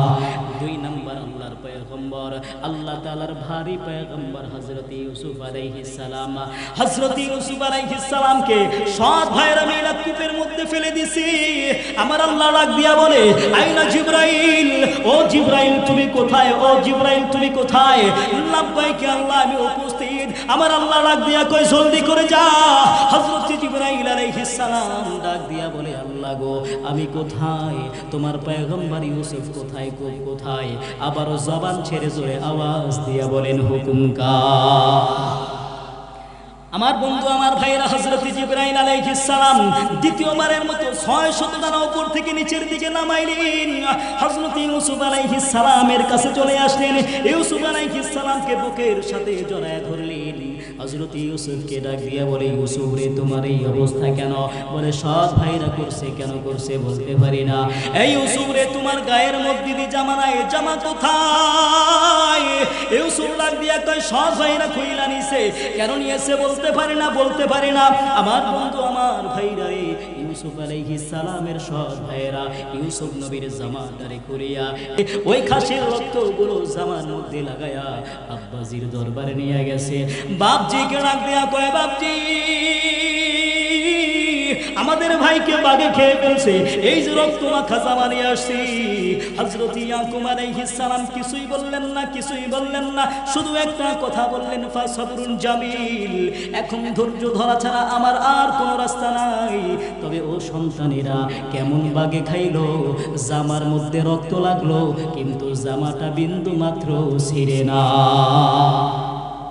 ও সন্তানেরা কেমন বাগে খাইলো, জামার মধ্যে রক্ত লাগলো কিন্তু জামাটা বিন্দু মাত্র ছিঁড়ে নাই। আমার বন্ধু, আমার ভাইরা, ঘটনা বলার উদ্দেশ্য আমার নয়। তাফসীরে মাআরিফুল কোরআনের মধ্যে আল্লামা শফি রাহমাতুল্লাহি আলাইহি তাফসীর করতে গিয়া বলেন, নুন ওয়াল কলামি ওয়া মা ইয়াসতুরুন মা আনতা বিনিআমাতি রাব্বিকা বিমাজনুন। আমার বন্ধু, আমার ভাইরা, আল্লামা শফি রাহমাতুল্লাহি আলাইহি এই আয়াতের তাফসীর করতে গিয়া বলে, ইউসুফ আলাইহিস সালামের 10 ভাই শুধু জ্ঞানী নয়, শুধু জ্ঞানী নয়, অনেক জ্ঞানী ছিল। কেমন জ্ঞানী, কেমন জ্ঞানী? ইউসুফ আলাইহিস সালামের 10 ভাই রাস্তা দিয়ে যাচ্ছে, হঠাৎ করে এক ভাই ডাক দিয়া কয়, ভাই রে, আমাদের পূর্বে এই রাস্তা দিয়ে একটা গাভিন গরু গেছে। আরেক ভাই ডাক দিয়া কয়, হ ওই গাভিন গরুর একটা চোখ নাই। আরেক ভাই ডাক দিয়া কয়, হ্যাঁ ওই গাভিন গরুর পেটের ভিতরে 7 থেকে 8 মাসের বাচ্চা আছে, সেম কোয়ালিটির গাভী হারায় গেছে। যেই লোকটার বাড়ির সামনে দিয়া যায় ওই লোকটার গাভী হারায় গেছে। লোকটা ঘর থেকে দৌড়ায় বের হয়ে গেছে, দাঁড়াও দাঁড়াও দাঁড়াও। 10 ভাই দাঁড়ায় গেছে, কি হয়েছে বলে, দাঁড়াও এদিকে আসো। সামনে গিয়া ধরছে, তোমরা আমার গাভী চুরি করছো। না আমরা চুরি করি নাই। না চুরি করছো, চুরি না করলে কেমনে বুঝলা এই রাস্তা দিয়া গাভিন গরু গেছে? বলে আন্দাজ করে বলছি। তাহলে কেমনে বুঝলা একটা চোখ নাই? তাও আন্দাজ করে বলছি। আরে পেটের ভিতরে 7 থেকে 8 মাসের বাচ্চা আছে, এটা কেমনে বুঝলা? বলে তাও আন্দাজ করে বলছি। কয় না না, আরে মানুষের আন্দাজ একটা এক হইতে পারে, সবগুলো এক হয়ে যাইব না। তোমরা আমার গাভী চুরি করছো। ধইরা বাদশার দরবারে নিয়ে গেছে। বাদশা চোর ধইরা আনছে। আমাদের দেশে অনেক চোর আছে, মসজিদের জুতা চোর, মাদ্রাসার বদনা চোর, প্রাইমারি স্কুলের কল চোর, এরা চোর না শেষরা। যেরকম শেষরা। আমার বন্ধু, আমার ভাইরা, এবার 10 ভাইকে ধইরা বাদশার দরবারে নিয়ে গেছে। বাদশা চোর ধরে আনছে। বাদশা ডাক দিয়া কয়, তোমরা চুরি করছো? কয় না বাদশা, আমরা চুরি করি নাই, আমরা চোর হইতে পারি না, আমরা পয়গম্বরের আওলাদ, আমাদের পিতা একজন পয়গম্বর, আমাদের পিতা একজন নবী, আমরা চুরি করতে পারি না। বাদশা ডাক দিয়া বলে, তোমরা যেহেতু পয়গম্বরের আওলাদ, তোমরা আমার রাজ দরবারের মেহমান, তোমাদের নাস্তার ব্যবস্থা করা হচ্ছে। 10 ভাইয়ের জন্য নাস্তার ব্যবস্থা করা হইল। রুটি দিল, ভাজি দিল, হালুয়া দিল। 10 ভাই খাইতেছে। বাদশা পিছন থেকে লুকায়া লুকায়া তাদের চলন ভরণ লক্ষ্য করে, তারা কি করতেছে। 10 ভাই রুটি খায়, রুটি খায়। হঠাৎ করে এক ভাই ডাক দিয়া বলতেছে, ভাই রে, আমার পেটের ভিতরে একটা কথা উদয় হয়েছে মনে। বলে হ্যাঁ বল কি? বলে ভাই, আমরা যে রুটি খাইতেছি, এই রুটি যেই মহিলা বানাইছে ওই মহিলা বড় অসুস্থ। বাদশা মনে মনে চিন্তা করে, রুটি কই, মহিলা কই, ওরা কেমনে জানে অসুস্থ? বাদশা একটা ডাক দিল, এদিকে জলদি করে যা ওই মহিলার বাড়ি। মহিলার বাড়ি গিয়া খবর নিয়ে দেখ কি অবস্থা। লোকটা আইসা বলে, বাদশা, মহিলা তো বড় অসুস্থ, বিছানার মধ্যে পড়ে আছে। বাদশা তো বড় চিন্তার মধ্যে পড়ে গেল, হাই হাই, ওরা কেমনে জানে মহিলা অসুস্থ? বাদশা এবার আরো চৌকন্ন হয়ে গেছে, না দেখতে হবে, ওদেরকে ছাড়া যাবে না। এবার পিছন থেকে একবারে কর্মঠ হয়ে তাকায় আছে। আমার বন্ধু, আমার ভাইরা, এবার 10 ভাই নাস্তা করে। হঠাৎ করে এক ভাই ডাক দিয়া কয়, ভাই রে, আমার পেটের ভিতরে আরো একটা কথা উদয় হয়েছে, বলবনি? কয় হ্যাঁ বল বল, কি কথা? কয় না, জোরে বলা যাবে না, গোপন কথা, আস্তে আস্তে বলতে হবে। সবাই আগে আসছে। এবার ফুসুর ফুসুর ফুসুর ফুসুর কইরা বলে, কিন্তু সবাই তো শুনে না। এক ভাই ডাক দিয়া কয়, আরে বাদ দে, জোরে কহ, আমি তো শুনি না। বাদশা পিছন থেকে মনে মনে কয়, জোরে বলো, জোরে বললে তো আমিও শুনতে পাবো। এবার বলতেছে, ভাই, আমাদের দেশের যে বাদশা, ওই বাদশার জন্মের ঠিক নাই। কি কথা বললো রে? বাদশা এবার দৌড়ায় চলে আসছে। রাত গরুর বিচার পরে হবে, আগে এই বিচার হইবে। কি বলছস বল? বলে বাদশা আন্দাজ করে বলছি। কয় হ্যাঁ, তবে সব আন্দাজ এক হইয়া যায়। তবে আমিও মানুষের মুখে কানে কানে শুনি। তোরা কি বলছিস বল? বলে বাদশাহ আন্দাজ করে বলছি, বলা যাবে না। কয় না বল না বাদশাহ, যদি বলি শাস্তি দিবেন, মামলা করবেন, হামলা করবেন, কঠিন শাস্তি আমাদেরকে দিবেন, আমরা সহ্য করতে পারবো না। বাদশাহ বলে না, এখানে তোরা আর আমি আছি, আর কেউ নাই, বল আমি তোদেরকে মাফ করে দিব। এবার বাদশাকে ডাক দিয়া বলতেছেন, বাদশাহ সব নবীর সুন্নত, সব নবীর সুন্নত। আমার বন্ধু আমার ভাইরা, একজন ইহুদি নবীজি সাল্লাল্লাহু আলাইহি ওয়াসাল্লামের একটা কথা রিচার্জ করতে করতে করতে করতে 20 বছর পরে কালিমা পড়ে মুসলমান হয়ে গেছে। কি কথা? আমরা মুসলমান হাচ্ছি দেই না? হাচ্ছি দেই কিনা? হাচ্ছি দেওয়ার পরে আমরা কি বলি? জোরে বলেন। হাচ্ছি দেওয়ার ফলে আমরা আলহামদুলিল্লাহ বলি। ইহুদি মনে মনে চিন্তা করে মুসলমান হাচ্ছি দেওয়ার পরে আলহামদুলিল্লাহ বলে কেন? কারণ কি? আরে মুসলমান তো আলহামদুলিল্লাহ ওই সময় বলে যখন মুসলমান আল্লাহর পক্ষ থেকে বড় কোনো নিয়ামত, হাচ্ছির ভিতরে এমন কি নিয়ামত লুকায় আছে। আমার বন্ধু আমার ভাইরা, আল্লাহর বান্দা ইহুদি একদিন আর 2 দিন নয় 20 বছর পর্যন্ত গবেষণা করলো। এ মুসলমান বন্ধুরে, 20 বছর পর্যন্ত গবেষণা করলেন। 20 বছর গবেষণা করার পর পাইলেন একটা মানুষ যখন হাচ্ছি দিয়ে আলহামদুলিল্লাহ বলে, আলহামদুলিল্লাহ বলার সাথে সাথে বান্দার ভিতর থেকে 300 রোগ বিমার দূর হয়ে যায়। আমার বন্ধু আমার ভাইরা, বান্দা চিন্তার মধ্যে পড়ে গেল। আজ থেকে 1000 বছর পূর্বে কম্পিউটার ছিল না, আধুনিক কোনো যুগ ছিল না। আমার বন্ধু আমার ভাইরা, সেই সময় এই নবী যদি এই কথা বলতে পারে, সত্য নবী সত্য নবী সত্য নবী মিথ্যা হইতে পারে না। জোরে কোন সুবহানাল্লাহ।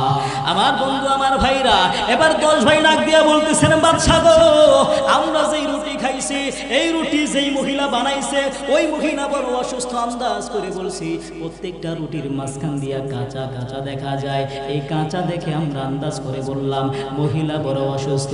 বাচ্চা ডাক দিয়া কয়, কথা ঘুরাইয়া লাভ নাই, আগে আমার জন্ম নিয়া কি কইছস? কথা ঘুরাইয়া কোনো লাভ নাই, আগে বল জন্ম নিয়া কি বলছস? আমার বন্ধু আমার ভাইরা, এবার 10 ভাই ডাক দিয়া বলতেছেন, বাদশা গো, সব নবীর সুন্নত, সব নবীর সুন্নত মেহমান আর মেজবান। আমার বন্ধু আমার ভাইরা, মেহমান বলা হয় যারা বেড়াইতে আসে, আর মেজবান হইল বাড়িওয়ালা। মেহমান আর মেজবান একত্রিত হইয়া খাবার খাইবে। যদি সম্ভব না হয় মেজবান বাইরা বাইরা দিবে, মেহমান খাইবে। তাও যদি সম্ভব না হয় মেজবান পাশে বসে থাকবে, মেহমান খাইবে। কিন্তু বাদশা গো, আপনি রুটি দিলেন, ভাজি দিলেন, হালুয়া দিলেন, এই যে গেলেন তো গেলেন আর আইলেন না। জন্মের সমস্যা না হইলে কি মানুষ এইরকম করতে পারে? কথা বলেন ঠিক না বেঠে? আরো জোরে বলেন ঠিক না বেঠে? আমার বন্ধু আমার ভাইরা, তার মানে বোঝা গেল যারাই আল্লাহর বিরুদ্ধে কথা বলবে, রাসূলের বিরুদ্ধে কথা বলবে, কোরআনের বিরুদ্ধে কথা বলবে, ইসলামের বিরুদ্ধে কথা বলবে, বুঝবেন তাদের একটারও জন্মের ঠিক নাই। কথা বলেন ঠিক না? আমার বন্ধু আমার ভাইরা, আমার আপনার অন্তরে রাসূলের মহব্বত ভালোবাসা আছে না? জোরে বলেন আছে না নাই? রাসূলকে যদি ভালো না বাসি তাহলে প্রকৃত মুমিন হওয়া যাবে? জোরে বলেন যাবে? নবীজি বলেন, লা ইউমিনু আহাদুকুম হাত্তা আকুনা হাব্বা ইলাইহি মিন ওয়ালিদিহি ওয়া ওয়ালাদিহি ওয়ান নাসি আজমাইন। নবীজিকে ভালোবাসতে হবে নিজের মা বাবার চাইতেও কম না বেশি? কম না বেশি? সন্তানের চাইতে কম না বেশি? দুনিয়ার সকল সম্পদের চাইতে কম না বেশি? এমনকি নিজের জীবনের চাইতেও বেশি ভালোবাসতে হবে আমার আপনার নবীকে। কথা বলেন ঠিক না বেঠি? আমার বন্ধু আমার ভাইয়েরা, সবাই বসে আছে। আবু জাহেল, উতবা, শাইবা, মুগীরা, আবু সুফিয়ান সবাই বসে আছে। আবু সুফিয়ান ডাক দিয়া কয়, আবু জাহেল, আমরা কার বিরোধিতা করি? কেন? মুহাম্মাদের, তুমি কি জানো না? আবু সুফিয়ান ডাক দিয়া কয়, আরে যেই ছেলেটা জীবনের শুরু থেকে নিয়ে এই পর্যন্ত আমাদের সামনে বড় হয়ে গেল, জীবনে একটা মিথ্যা কথা বলে নাই, সেই লোকটা মিথ্যা কোনো দাবি নিয়ে আসতে পারে না। সত্য নবী সত্য নবী সত্য নবী, জোরে কোন সুবহানাল্লাহ। কিন্তু আবু জাহেল বিশ্বাস করল। আবু জাহেল নবীজির কাছে আসছে, এ মুহাম্মদ, বাতিজা এদিকে আসো। নবীজির সামনে আসতে ডাক দিয়া কয়, বাতিজা শোনো, বলো আমার হাতের মধ্যে কি? যদি বলতে পারো কালিমা পড়ে মুসলমান। দেখেন আমার আপনার নবী কতটা খুশি হয়েছে নবীজি কলিজা কত বড়। নবীজি সাল্লাল্লাহু আলাইহি ওয়াসাল্লাম কঠিন ঝড় বৃষ্টির রাত্রিতে এক ব্যক্তির বাড়িতে 27 বার গেছে। কয়বার? এক ব্যক্তির বাড়িতে কালিমার দাওয়াত নিয়ে 27 বার গেছে এক রাত্রে। কঠিন ঝড় বৃষ্টি, নবীজি জানেন হবে না, তারপরও গেছে। যদি হয়, যদি হয়, বুঝেন কি পরিমাণ মায়া উম্মতের জন্য। আবু জাহেলের বাড়িতে গেছে 27 বার, তারপরে ইসলাম ধর্ম গ্রহণ করে না। সেই আবু জাহেল আমার আপনার নবীকে পরীক্ষা করার জন্য আসতে, ভাতিজা বলো হাতের মধ্যে কি? আমার আপনার নবী বলেন, চাচা আমি না বইলা যদি হাতের মধ্যে যেইটা আছে সেইটাই যদি আমি নবীর সাক্ষ্য প্রদান করে তাহলে ইসলাম গ্রহণ করবেন। কি বলো ভাতিজা, তুমি বলবা না হাতের মধ্যে যেইটা আছে সেইটা বলবে, তাইলে তো আরো আগেই মুসলমান। আমার বন্ধু আমার ভাইরা, একদিন का वाकया, अबू जहल ने कहा आए मोहम्मद कहा दिए मेरे हाथ में है किया कौन करने शादिया ला इलाहा इल्लल्लाह जुरे कौन सुबहान अल्लाह। আমার বন্ধু আমার ভাইরা, আমি আপনাদের কাছে বলতে চাই, এ পিরোজপুরের মানুষ একটু ভালো করে শোনো, মুসলমান বন্ধু রে। আবু জাহিল ডাক দিয়া কয়, মুহাম্মদ বলো বলো আমার হাতের মধ্যে কি? আল্লাহর নবী দয়ার নবী ডাক দিয়া কয়, ও চাচা গো, আমি না বইলা যদি আপনার হাতের মধ্যে যেইটা আছে ওইটাই যদি আমি রাসূলের সাক্ষ্য প্রদান করি তাহলে আপনি কি কালিমা পড়ে মুসলমান হইবেন? আমার বন্ধু আমার ভাইরা রে, আবু জাহিল ডাক দিয়া কয়, আর আগেই তো মুসলমান হইব। এবার হাতের মধ্যে যেই বালু কনকর গুলো ছিল পড়তে লাগলো, লা ইলাহা ইল্লাল্লাহ মুহাম্মাদুর রাসূলুল্লাহ, জোরে বল সুবহানাল্লাহ।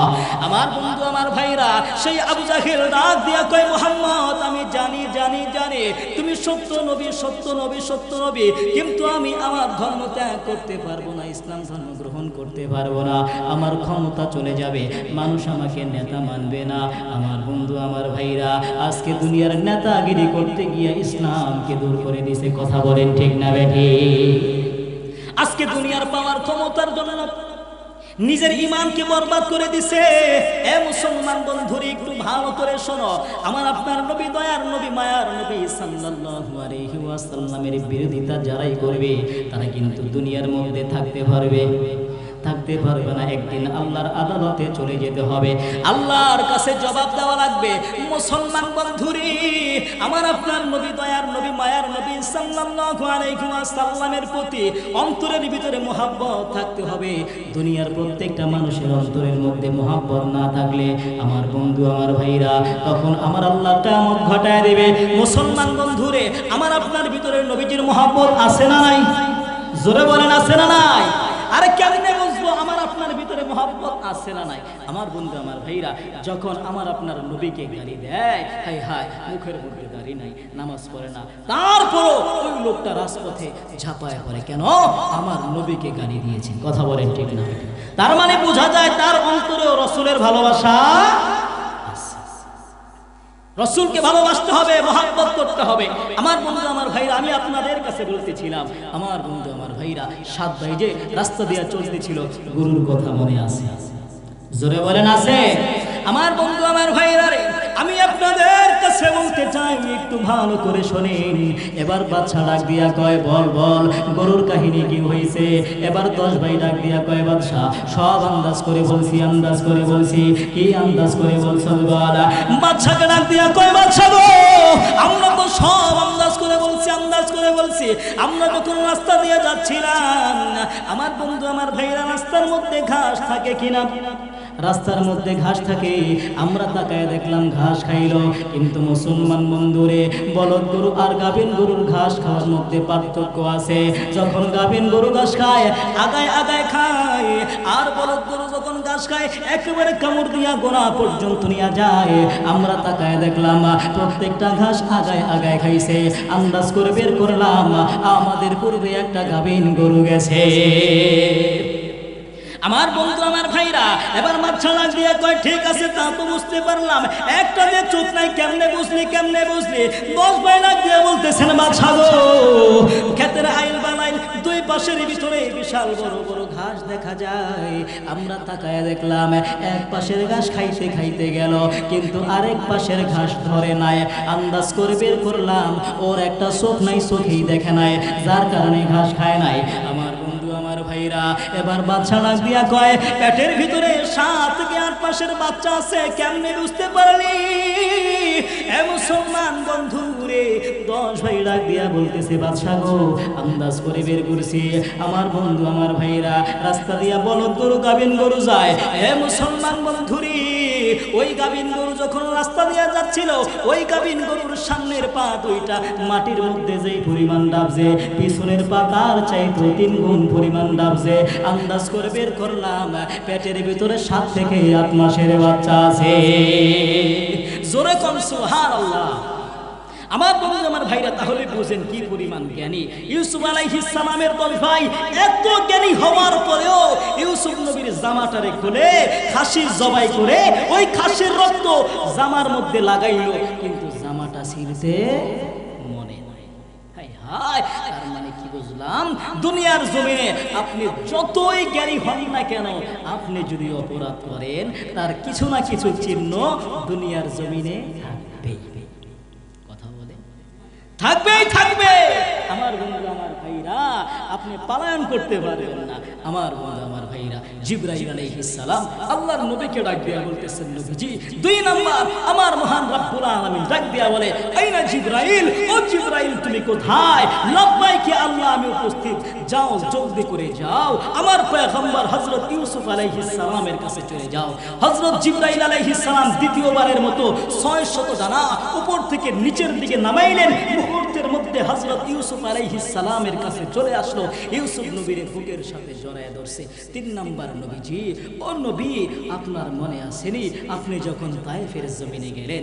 আমার বন্ধু আমার ভাইরা, নবীজি যখন মক্কা নগরীর মধ্যে বসবাস করে, নবীজির চাচা আবু তালেব এবং নবীজির স্ত্রী হযরতে খাদিজা রাদিয়াল্লাহু তাআলা আনহা, 2 জন ঘরে বাইরে 2 জন সহযোগী ইন্তেকাল করার পরে মক্কার কাফের বেঈমানের দলেরা বেপরোয়া হইয়া আমার আপনার নবীজির উপর জুলুম নির্যাতন বাড়ায় দিয়েছে।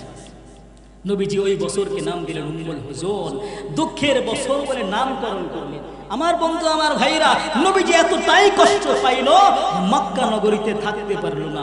হিজরত করে মক্কা নগরী থেকে 200 কিলোমিটার দূর তায়েফের জমিনের মধ্যে চলে গেল। সেখানে নবীজির দুধমা, এমনকি নবীজির ফুফুর বাড়ি ছিল। নবীজি সাল্লাল্লাহু আলাইহি ওয়াসাল্লাম তায়েফের জমিনে গিয়ে আব্দে জালিলের 3 পুত্র ছিল, 3 পুত্রকে ইসলামের দাওয়াত দিল, কালিমার দাওয়াত দিল। সবাই অস্বীকার করলো, শুধু অস্বীকার করেই ক্ষান্ত হইল না। আমার আপনার নবী, দয়ার নবী, মায়ার নবী সাল্লাল্লাহু আলাইহি ওয়াসাল্লামের পিছনে দুষ্ট যুবকদেরকে লেলায় দিল। দুষ্ট যুবকরা আইসা আমার নবীর গায়ের মধ্যে পাথর নিক্ষেপ করে, জোরে করেন নাউজুবিল্লাহ। আমার বন্ধু আমার ভাইরা, আমার আপনার নবী, দয়ার নবী, মায়ার নবী সাল্লাল্লাহু আলাইহি ওয়াসাল্লাম তায়েফের জমিনের মধ্যে চলে গেল। এ মুসলমান বন্ধুরে, নবীজি কালিমার দাওয়াত দিলেন, গ্রহণ করলেন না। তায়েফের দুষ্ট যুবকেরা আমার আপনার নবীকে পাথর মারে। নবীজির নরম নরম গোশতগুলোর মধ্যে পাথরগুলো ঢুকে যায়। হযরতে যায়েদ বিন হারিস রাদিয়াল্লাহু তাআলা আনহু আমার আপনার নবীর সামনে দাঁড়ায় গেল। নবীজির সামনে দাঁড়ায়া কাফিরদের ডাক দিয়া বলতেছে, এ তায়েফের যুবকেরা, একটু শোনো, একটু শোনো, আমার নবীর পাথর মাইরো না, পাথর মাইরো না। আমার নবীর মা নাই, আমার নবীর বাবা নাই, আমার নবী জন্মের পরে বাবা দেখলো না। আমার নবী 6 বছর বয়সে মাকে হারায় ফেলছে। আমার নবী বড় এতিম, বড় এতিম। তোমরা পাথর মারো, আমি যায়েদকে মারতে মারতে শেষ করিয়া দাও, কিন্তু নবীজিরে পাথর মাইরো না, পাথর মাইরো না। আমার বন্ধু আমার ভাইরা, দুষ্ট কাফিরের যুবকেরা যায়েদকে পাথর মারতে মারতে রক্তাক্ত করে দিল। এমনকি মুসলমান বন্ধুরে, আমার নবী, দয়ার নবী, মায়ার নবী সাল্লাল্লাহু আলাইহি ওয়াসাল্লামের নরম নরম গোশতের ভিতরে পাথরের কঙ্করগুলো ঢুকে গেল। আল্লাহর নবী, দয়ার নবী, মায়ার নবী সাল্লাল্লাহু আলাইহি ওয়াসাল্লাম কান্না করতে লাগলেন। নবীজিকে এক জায়গায় বসতে চাইলেন। ওই তায়েফের কাফের যুবকেরা আল্লাহর নবীকে বসতে দিলেন না। মুসলমান বন্ধুরে, নবীজির শরীর মোবারক বেয়ে বেয়ে রক্ত ঝরতেছে। আল্লাহর নবী, দয়ার নবী হযরতে যায়েদকে ডাক দিয়ে কয়, যায়েদ রে, তোমার জামা দিয়ে আমার রক্তগুলো মুছে দাও। হযরতে যায়েদ নিজের জামাটা খুইলা নবীজির রক্তগুলো মুছে, কিন্তু রক্ত বন্ধ হয় না। আল্লাহর নবীকে ডাক দিয়া কয়, নবী গো, রক্ত তো বন্ধ হয় না, কি করব? আমার বন্ধু, আমার ভাইরা, আল্লাহর নবী নিজের মাথার পাগড়িটা খুইলা দিলেন, নে নে মাথার পাগড়ি দিয়ে আমার রক্ত মুছিয়া দাও। আমার বন্ধু, আমার ভাইরা, হযরতে যায়েদ রাদিয়াল্লাহু তাআলা আনহু নবীজির পাগড়ি দিয়া রক্ত মুছে, কিন্তু পাগড়ি মুবারক রক্তে রঞ্জিত হয়ে গেল, রক্ত বন্ধ হয় না। আল্লাহর নবীকে ডাক দিয়া কয়, নবী গো, ও নবীজি, রক্ত তো বন্ধ হয় না, রক্ত বন্ধ হয় না। আল্লাহর নবী, দয়ার নবী, মায়ার নবী নিজের ডান হাত বাম হাত এইভাবে একত্রিত কইরা আল্লাহর নবী চাইকা চাইকা রক্তগুলো জখমের মধ্যে নিয়ে যায়।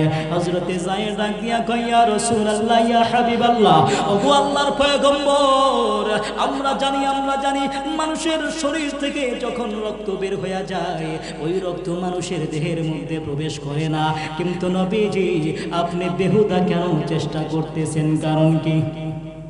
আল্লাহর নবী, আপনি কেন বেহুদা চেষ্টা করতেছেন? কারণ কি?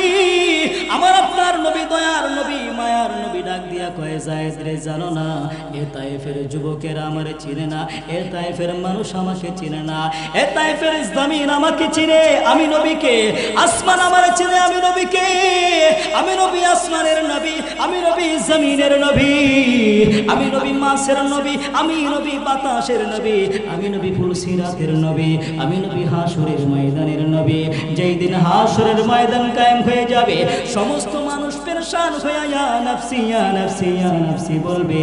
আমার বন্ধু, আমার ভাইরা, ওই দিন সকল মানুষ পেরেশান হইয়া, পাগল হইয়া হযরত আদম নবীর কাছে চলে যাবে। হযরত আদম আলাইহিস সালামের কাছে গিয়া বলবে, ইয়া আবানা ইস্তাফতাহ লানাল জান্নাহ, হে হযরত আদম আলাইহিস সালাম, আপনি আমাদের জন্য একটু সুপারিশ করেন। হযরত আদম আলাইহিস সালাম বলবে, না, আমি তোমাদের জন্য সুপারিশ করতে পারবো না, তোমাদের জন্য সুপারিশ করতে পারবো না। আজকে কিয়ামতের ময়দানে আমি নিজের জন্যই নিজে ইয়া নাফসি, ইয়া নাফসি করতেছি, তোমরা অন্য কোথাও যাও। সমস্ত মানুষগুলো পাগল হইয়া, পেরেশান হইয়া শুধু দৌড়াদৌড়ি করবে, দৌড়াইতে দৌড়াইতে হযরত মূসা আলাইহিস সালামের কাছে চলে যাবে। হযরত মূসা নবী কেনা দিয়া বলবেন, মূসা নবী গো, আপনি দুনিয়ার জমিনে আল্লাহ তাআলার সঙ্গে বেশি বেশি কথা বলতেন, এই জন্য মহান রব্বুল আলামিন আপনাকে একটা উপাধি দিয়েছে কালিমুল্লাহ। ও মূসা কালিমুল্লাহ, আপনি আমাদের জন্য একটু সুপারিশ করেন, সুপারিশ করেন। আল্লাহর নবী মূসা কালিমুল্লাহ বলবে, আমি মূসা কালিমুল্লাহ হইতে পারি, আল্লাহ তাআলার সঙ্গে বেশি বেশি কথা বলতে পারি, কিন্তু আজকে হাসরের ময়দানে আমি নিজের জন্যই নিজে ইয়া নাফসি, ইয়া নাফসি করতেছি, তোমাদের জন্য আমি সুপারিশ করতে পারবো না, তোমরা অন্য কোথাও চলে যাও। সমস্ত মানুষ পাগল হয়ে, পেরেশান হইয়া গোটা হাসরের ময়দান ঘুরে ঘুরে হযরত ঈসা নবীর কাছে চলে আসবে।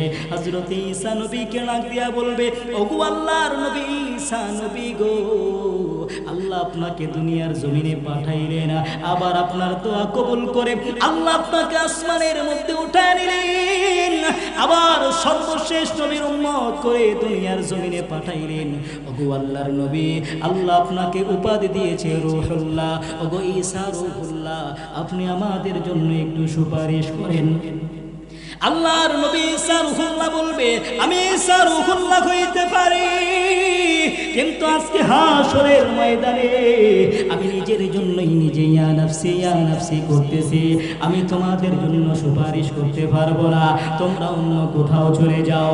আমার বন্ধু, আমার ভাইরা, সমস্ত মানুষ পেরেশান হয়ে যাবে, পাগল হয়ে হাসরের ময়দান ঘুরে ঘুরে আল্লাহর নবী ঈসা নবীর কাছে আবার চলে আসবে। আল্লাহর নবী ঈসা নবীকে ডাক দিয়া বলবে, আল্লাহর নবী ঈসা, আমরা কোথায় যাব, কোনো কুল কিনারা পাই না, আপনি একটু বলে দেন। আল্লাহর নবী ঈসা নবী বলবে, যাও যাও, আজকে হাসরের ময়দানে আল্লাহর নবী, দয়ার নবী, মায়ার নবী তোমার জন্য আমার জন্য সুপারিশ করবে। জোরে জোরে কোন সুবহানাল্লাহ। কে সুপারিশ করবে? জোরে বলেন কে? আমার আপনার নবী সুপারিশ করবেন। আমার বন্ধু আমার ভাইরা মানুষগুলো তালাশ করবে, আল্লাহর নবীকে কোথাও পাবে না, আবার ঘুরে ঘুরে আল্লাহর নবী ঈসা নবীর কাছে চলে আসবে। আল্লাহর নবী ঈসা নবী আমাদের নবী মুহাম্মদুর রাসূলুল্লাহকে আমরা তো কোথাও পাই না, কোথায় যাব? হযরত ঈসা নবী বলবে, ওই যে আমরা আযানের দোয়ার মধ্যে পড়ি, আল্লাহুম্মা রাব্বা হাযিহিদ দাওয়াতিত তাম্মা ওয়াস সালাতিল কাইমা আতি মুহাম্মাদানিল ওয়াসিলাতা ওয়াল ফাজিলা ওয়াবআথহু মাকামান মাহমুদ। যাও ওই মাকামে মাহমুদের নিকট চলে যাও, ওইখানে তোমার আমার নবী তোমার জন্য আমার জন্য সিজদায় পড়ে আছি। আমার বন্ধু আমার ভাইরা প্রত্যেকটা মানুষ পাগল হয়ে আমার আপনার নবীর কাছে চলে যাবে। আমার আপনার নবীকে ডাক দিয়া বলবেন, নবীজি আপনি আমাদের জন্য একটু সুপারিশ করেন। আল্লাহর নবী ডাক দিয়া বলবেন, তুমি কে? ডাক দিয়া বলবেন, নবীজি আমি জাকারিয়া নবীর উম্মত। আল্লাহর নবী ডাক দিয়া বলবে, তুমি কে? বলবে, আমি ইদ্রিস নবীর উম্মত। আমার নবী চুপ হয়ে থাকবে, আবার বলবেন, নবীজি একটু সুপারিশ করে না। আমার নবী বলবেন, তুমি কে? বলবে, আমি দাউদ নবীর উম্মত। আমার নবী চুপ হয়ে যাবে, আমার নবী চোখের পানি ছেড়ে কান্না করে বলবেন, আমার উম্মত কই রে, আমার উম্মত কই? আমার বন্ধু আমার ভাইরা আল্লাহর নবী দয়ার নবী মায়ার নবী ডাক দিয়া কয়, আমি যখন জন্মগ্রহণ করেছি আমার মায়ের জবান থেকে শুনেছি আমাকে শোয়াইতে দেরি, আমি বসতে দেরি করি নাই, আমি আসমানের দিকে তাকিয়ে তাকিয়ে বলেছিলাম, ইয়া উম্মতি ইয়া উম্মতি, জোরে কোন সুবহানাল্লাহ। আমার আপনার নবী জন্মগ্রহণ করার পরে আমাকে আপনাকে ভুলে নাই। এমনকি নবীজি সাল্লাল্লাহু আলাইহি ওয়াসাল্লাম যখন মেরাজের রজনীতে আল্লাহর কাছে চলে গেল, তখন আমার আপনার নবী আমাকে আপনাকে ভুলে নাই। সেখানে নাজিল হয়ে গেল আত-তাহিয়াতু লিল্লাহি, এই যে তাশাহুদ আমরা পড়ি, এর ভিতরে আমাদের জন্য আমার আপনার নবী দোয়া করলেন। এমনকি মুসলমান বন্ধুরে আমার আপনার নবী যখন মৃত্যুবরণ করবে, ওই মরণের সময় আমাকে আপনাকে ভুলে নাই। মুসলমান বন্ধুরে আল্লাহর নবী দয়ার নবী মায়ার নবী ডাক দিয়া কয়, উম্মত রে আমি দয়ার নবী মায়ার নবী তোমারে ভুলি নাই। আজকে কিয়ামতের ময়দানে উম্মতকে নবীজি ভুলবে না। উম্মতকে না দিয়া বলতেছেন, উম্মত রে আমি নবী জন্ম থেকে নিয়ে মৃত্যু পর্যন্ত তোমার জন্য কান্না করলাম, এখনো রওজার মধ্যে তোমার জন্য কান্না করি। এ উম্মত, কে তোমারে গুনার মধ্যে নিয়ে গেল? কে তোমাকে আল্লাহ থেকে গাফিল কইরা রাখছে? কে তোমাকে নামাজ থেকে দূরে সরায় দিয়েছে? কে তোমার আল্লাহর হুকুম থেকে দূরে সরায় রাখলো? এ উম্মত রে, তুমি কি জানো না এত সুন্দর করে আল্লাহ তোমারে বানাইলো?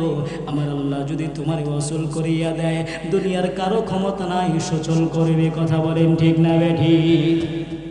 কেননা মুসলমান বন্ধুরে আমার আল্লাহ আসমানের মালিক, আমার আল্লাহ জমিনের মালিক, আমার আল্লাহ আসমানের মালিক, আমার আল্লাহ জমিনের মালিক। আমার নবী আসমানের নবী, আমার নবী জমিনের নবী। আমার আল্লাহ কুল কায়নাতের মালিক, আমার নবী কুল কায়নাতের নবী। আমার আল্লাহ বাতাসের মালিক, আমার নবী বাতাসের নবী। আমার আল্লাহ মিজানের পাল্লার মালিক, আমার নবী মিজানের পাল্লার নবী। আমার আল্লাহ জান্নাতের মালিক, আমার নবী জান্নাতের নবী। আমার আল্লাহ জাহান্নামের মালিক, আমার নবী জাহান্নামের নবী। আমার আপনার নবীকে আমার আল্লাহ ডাক দিয়া বলবেন, বন্ধুরি কান্না করার কোনো প্রয়োজন নাই, আপনি যান, যারে যারে মন চায় জান্নাতের মধ্যে নিয়ে যান।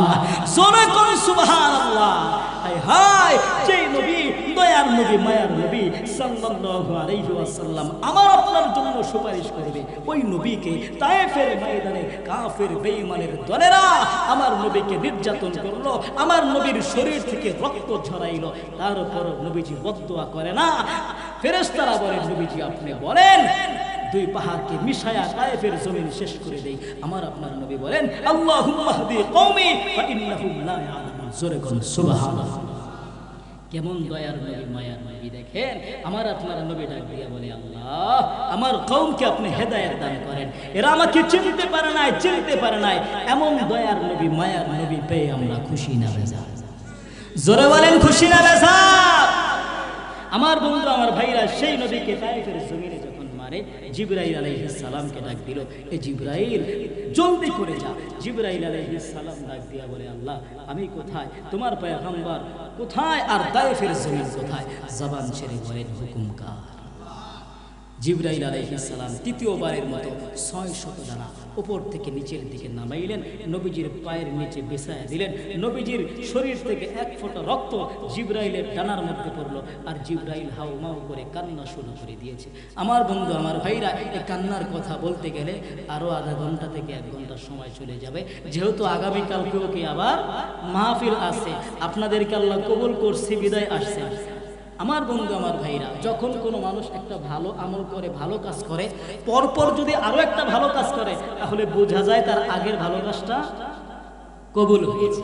আজকে যেহেতু আপনারা মাহফিলে আসছেন, কালকেও যদি আসতে পারেন, বুঝবেন আপনাদের আজকের মাহফিল আল্লাহর কাছে কবুল।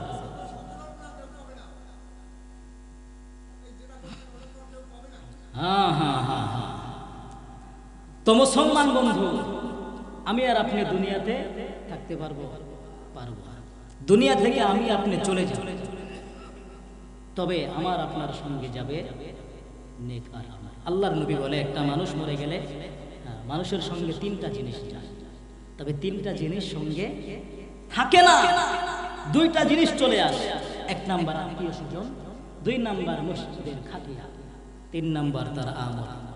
মসজিদের খাটিয়ার আত্মীয় স্বজন চলে আসে, কিন্তু থাকে কি? তার আমল। আমল যদি ভালো হয় তো পরকাল ভালো, আমল যদি খারাপ হয় পরকাল খারাপ। এজন্য আল্লাহ দুনিয়াতে আমাদেরকে পাঠিয়েছেন আল্লাহর বিধান পালন করার জন্য। আমরা আল্লাহর বিধান পালন করব, রাসূলের তরিকায়। আল্লাহ আমাদেরকে সহিহ বুঝার তৌফিক দান করুক, জোরে বলেন আমিন। ربنا ظلمنا أنفسنا وإن لم تغفر لنا وترحمنا لنكونن من الخاسرين رب ارحمهما كما ربياني صغيرا ورب ارحمهما كما ربياني صغيرا ربنا هب لنا من أزواجنا وذرياتنا قرة أعين واجعلنا للمتقين इमामा। ऐ अल्लाह तुम मेरे गुनाहों को माफ कर दो, ऐ सत्तार तू मेरे आइबों पर पर्दा डाल, ऐ मालिकुल कुलूब तो दिलों के भेजने वाला है, हम तेरे गुनाहगार बंदे हैं, तू ही हमको राह हिदायत दिखा सकता, तू ही हमको गुमराही से बचा सकता, हमारा कोई काम ऐसा नहीं जिसमें तेरे इमदाद की ज़रूरत ना हो, तू ही हमको बख्शिश का उम्मीदवार बना और आतोशे दोज़ख में जलने से बचा। अल्लाह बचा ले मेरे अल्लाह बचा ले, आजिज़ हो मैं सब कुछ है मेरे तेरे हवाले। ফেলিয়ে না দিও প্রভু, ফেলিয়ে না দিও, গুনাহ যত করেছি মোরা ক্ষমা তুমি করিও, বান্দা আছে বন্দেগি নাই, শেষ করেছি জিন্দেগি আখিরাতে বিচার দিনে, এই পাপীদের উপায় কি? রহমান ও রহিম নামে প্রভু তোমায় নিয়েছি গো মানিয়া, ওই নামেরই উসিলায় মোদের গুনাহ দাও মাফ করিয়া। ইহা হাম সব মুসাফির হ্যায় ওহি আখির ঠিকানা, कोई आगे रवाना है कोई पीछे रवाना।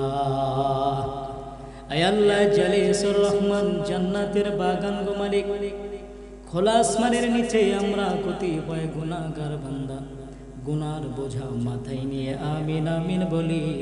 হয়তো আমাদের গুনার দিকে তাকাইলে তোমার মাফ করতে মন চাবে না, কিন্তু মালিক আমাদের সকলের মুখের দিকে তাকাইয়া আমাদের সকলের জিন্দেগির তামাম গুনাহগুলো তুমি মাফ করিয়া দাও। ও আল্লাহ, তুমি তো নিজেই বলেছো লা তাকনাতু মির রাহমাতিল্লাহ, বান্দারি আমার রহমত থেকে নিরাশ হয়ে যেও না। আমাগো তোমার রহমতের চক্ষু দ্বারা তাকায়া দেখো, কত মাসুম বাচ্চারা, কত যুবক ভাইয়েরা, কত পর্দানিশী মা ও বোনেরা, কত চুল পাকা দাড়ি পাকা মানুষগুলো আমিন আমিন বলি। এতগুলো মানুষের মধ্যে যার হাতখানা তোমার পছন্দ হয়, ওই হাতের উসিলা করে আজকের মাহফিলকে তুমি কবুল করিয়া না। আয় আল্লাহ, মগর করে তাকায় দেখো মালিক, কত মানুষ হাত বাড়াইছে, কেউ মা বাবার জন্য, কেউ দাদা দাদি নানা নানি শ্বশুর শাশুড়ি বন্ধু বান্ধব আত্মীয় স্বজনের জন্য, কেউ আবার চাকরি নকরি হয় না, ব্যবসা বাণিজ্যে বরকত হয় না, বিপদ আপদ দূর হয় না, মনের আশা পূর্ণ হয় না। আয় আল্লাহ, আমি দোয়া করে দিলাম, তুমি সকলের মনের আশা জয় জায়গা পূর্ণ করিয়া দাও। আয় আল্লাহ, আজ থেকে যত মুমিন মুমিনাত, মুসলিমিন মুসলিমাত, মুমিনিন মুমিনাত, আমিরুল মুজাহিদিন, খেলাফায়ে রাশিদিন, আয় আল্লাহ আদম নবী থেকে আজ পর্যন্ত যত নরনারী অন্ধকার কবরের মধ্যে চলে গেছে, আয় আল্লাহ সকলকে তুমি নিজ গুণে মাফ করিয়া দাও। আয় আল্লাহ, বিশেষ করে আমরা কত মানুষ হাত বাড়াইছি, আয় আল্লাহ জানে না কার যেন জনম দুঃখিনী মা নাই, আয় আল্লাহ কার যেন বাবা নাই, আয় আল্লাহ কে যেন মা বইলা ডাকতে পারে না, আয় আল্লাহ কে যেন বাবা বইলা ডাকতে পারে না, আয় আল্লাহ কে যেন নিজের হাতে নিজের মা বাবাকে কবরের মধ্যে শোয়া দিছে গো মালিক। আয় আল্লাহ কার মা বাবা যেন কবরের মধ্যে হাউ হাউ করিয়া কান্দে, কার মা যেন ডাক দিয়া কয় বাবরে আমার কবরের মধ্যে আযাব হয়, কার বাবা যেন কান্দে আমার কবরের মধ্যে আযাব হয়। এ সন্তান একটু দোয়া কর, একটু দোয়া কর, এ সন্তান মা বাবার জন্য একটু দোয়া করো যুবকরি। যেই মা তোমারে 10 মাস 10 দিন গর্ভে ধারণ করছে, পেটে বোঝা বইছে, তোমারে আমারে তোমার আমার মা বুকে ধারণ করছে, তোমার আমার মা পেটের ভিতরে নিয়ে তোমার আমার মা কত কষ্ট করছে, ঠিক মতো খাবার খাইতে পারে না, ঠিক মতো ঘুমাইতে পারে না। তুমি আর আমি যখন জন্মগ্রহণ করছি শীতের রজনী, তুমি আর আমি মাকে কত কষ্ট দিছি, প্রস্রাব করে দিছি, ওই মা সারা রাত্র ভিজা জায়গায় শুইয়া তোমার বুকের মধ্যে শুয়াইছে। আজকে ঘরের মধ্যে গেলে সেই মায়ের চশমা দেখা যায়, মায়ের বিছানা দেখা যায়, কিন্তু মাকে দেখা যায় না। আয় আল্লাহ, তুমি ওই মাকে মাফ করে তার কবরকে জান্নাতের বাগান বানাইয়া দাও। আয় আল্লাহ, কত বাবা, আয় আল্লাহ বাবা নিজের পকেট সন্তানের পকেট বানাইছে, যেই বাবার সন্তানদের মরণ পর্যন্ত ছায়া দিয়া গেছে। রাস্তাঘাটে চলতে গেলে কত মানুষ দেখে, কিন্তু বাবার মতো কাউরে দেখি না, বাবার মতো কাউরে পাই না। ঈদের দিন আসলে দেখা যায় বাবা পুরাতন জুতা পরে, ছিঁড়া জামা পরে, কিন্তু সন্তানের জন্য নতুন জামা কাপড় কিনিয়া দেয়। যেই বাবা একটা ভালো জিনিস খাইতে মন চাইলে মুখের মধ্যে দেয় না, সন্তানের কথা মনে হইনি। যেই বাবা ভালো খাবার মুখের মধ্যে দেয় না, রাতের বেলায় ঘুমন্ত সন্তানরে মুখের মধ্যে আদর করিয়া দিয়া দিয়া খাওয়াইছে। আজকে ওই বাবা অন্ধকার কবরের মধ্যে চলে গেছে। আয় আল্লাহ, ওই বাবাকে তুমি মাফ করিয়া দাও। আয় আল্লাহ, বাবার কবরকে তুমি জান্নাতের বাগান বানাইয়া দাও। আয় আল্লাহ, যাদের মা বাবা বেঁচে আছে, আয় আল্লাহ মা বাবার কদর বোঝার তৌফিক দান করিয়া দাও। আয় আল্লাহ, মা বাবার খেদমত বেশি বেশি করার তৌফিক দান করিয়া দাও। আয় আল্লাহ, মা বাবাকে সম্মান করার তৌফিক দান করিয়া দাও। কত সন্তান আছে মা বাবা বৃদ্ধ হয়ে গেলে ঘর থেকে বের করে দেয়, এ যুবক, তোমার মা বাবাকে কত কষ্ট তুমি ছোটবেলা দিছ। ওই মা বাবা তোমার একদিনের জন্য ঘর থেকে বের করে দেয় নাই। আজকে কেমনে মা বাবার ঘর থেকে বের করে দিল? কেমনে মা বাবার না খাওয়ায় রাখো রে যুবক? যেই মা বাবা না খাইয়া তোমারে খাওয়াইছে, আয় আল্লাহ ওই মা বাবার কদর বোঝার তৌফিক দান করিয়া দাও। আয় আল্লাহ মা বাবার খেদমত বেশি বেশি করার তৌফিক দান করিয়া দাও। আয় আল্লাহ তুমি সকলের মা বাবাকে সুস্থ করিয়া দাও, নেক হায়াত দান করিয়া দাও। আয় আল্লাহ বিশেষ করে কত মানুষ হারাইছে, কত মানুষের বেটা বিদেশের বাড়িতে থাকে। আয় আল্লাহ প্রবাসী ভাইদেরকে তুমি কবুল করিয়া নাও। আয় আল্লাহ কত প্রবাসী ভাইয়েরা কত কষ্ট করি, বাড়ির মধ্যে মায়ের কাছে বলে না, বাবার কাছে বলে না, বললে মা বাবা কষ্ট পাইবে, খাবার খাইবে না, কান্না করবে। কষ্ট করার পরেও সব কিছু সহ্য করে। আল্লাহ প্রবাসী সন্তানদেরকে তুমি কবুল করিয়া নাও। আয় আল্লাহ তাদেরকে আবার মাতৃভূমিতে মায়ের কোলে ফিরাইয়া দিও গো আলী। আয় আল্লাহ বিশেষ করে আল্লাহ আজকের মাহফিলকে তুমি কবুল করিয়া নাও। আয় আল্লাহ এই মাদ্রাসা সাবিরুল উলুম মাদ্রাসাকে আল্লাহ তুমি কবুল করিয়া নাও। আয় আল্লাহ 10 জন ছাত্র হাফেজ হয়েছে, আল্লাহ তাদেরকে তুমি কবুল করিয়া নাও। আয় আল্লাহ কোরআনের খেদমত গোটা পৃথিবীতে ছড়াইয়া দেওয়ার তৌফিক দান করিয়া দাও গো মালিক। এই মাদ্রাসাকে অত্র এলাকার জন্য নাজাতের জরিয়া হিসাবে কবুল করিয়া নাও। আল্লাহ মাদ্রাসার খেদমত করার তৌফিক দান করে দাও। আল্লাহ মাদ্রাসার প্রত্যেকটা ছাত্র ওস্তাদকে আল্লাহ তুমি কবুল করিয়া নাও। আল্লাহ বিশেষ করে বলি মাদ্রাসার মুহতামিম মুফতি নিয়ামত সাহেবকে আল্লাহ তুমি কবুল করিয়া নাও।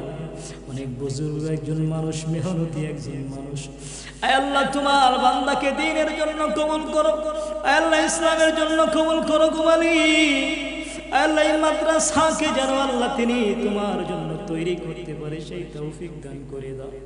আল্লাহ বিশেষ করে মাত্র এলাকার মধ্যে যত কবরবাসী আছে আল্লাহ সকল কবরবাসীকে তুমি মাফ করিয়া দাও। আল্লাহ এই কবর আমাদের জন্য অপেক্ষা করছে গো মালিক। জানি না কার জন্য কাফনের কাপড় তৈরি হয়ে গেছে, আল্লাহ জানি না কার জানো বাস তৈরি হয়ে গেছে, কার জানো 3.5 হাত মাটি তৈরি হয়ে গেছে। আল্লাহ ওই মাটির ঘরে যাওয়ার আগে আল্লাহ তোমার পেয়ারা বান্দা বানায় আমাদেরকে কবরে ডাক দিও, বেঈমান বানায়া কবরে ডাক দিও না গো মালিক। ওই কবরের শাস্তি সহ্য করার মতো ক্ষমতা আমাদের না আল্লাহ। ওই কবরের শাস্তি সহ্য করতে আমরা পারবো না আল্লাহ। ওই কবরে যাওয়ার আগে তুমি আমাদেরকে পাক্কা মুমিন মুসলমান বানায়া দিও। আল্লাহ আজকের মাহফিলকে তুমি কবুল করিয়া নাও, অত্র এলাকার মা বোনকে কবুল করিয়া নাও। আয় আল্লাহ সর্বশেষ তোমার কাছে ফরিয়াদ করি গো মালিক, আগামী কালকে মাহফিল হবে আল্লাহ, যারা যারা আসবে আল্লাহ সবাইরে তুমি কবুল করে নিও। আল্লাহ বক্তা শ্রোতা আল্লাহ সবাইকে কবুল করে নিও। আল্লাহ বিশেষ করে আমরা যারা হাত বাড়াইছি আল্লাহ কত মানুষ বাইতুল্লাহ যায়, আমরা যারা একবারও যেতে পারি নাই তোমার বাইতুল্লাহ দেখার তৌফিক দান করিয়া দাও। আল্লাহ বাইতুল্লাহ না দেখাইয়া মরণ দিও না গো মালিক। তুমি যদি মরণ দাও আল্লাহ রমজান মাসে জুমা বারে তোমার ঘর বাইতুল্লাহ নিয়ে তারপরে আমাদেরকে মরণ দিও।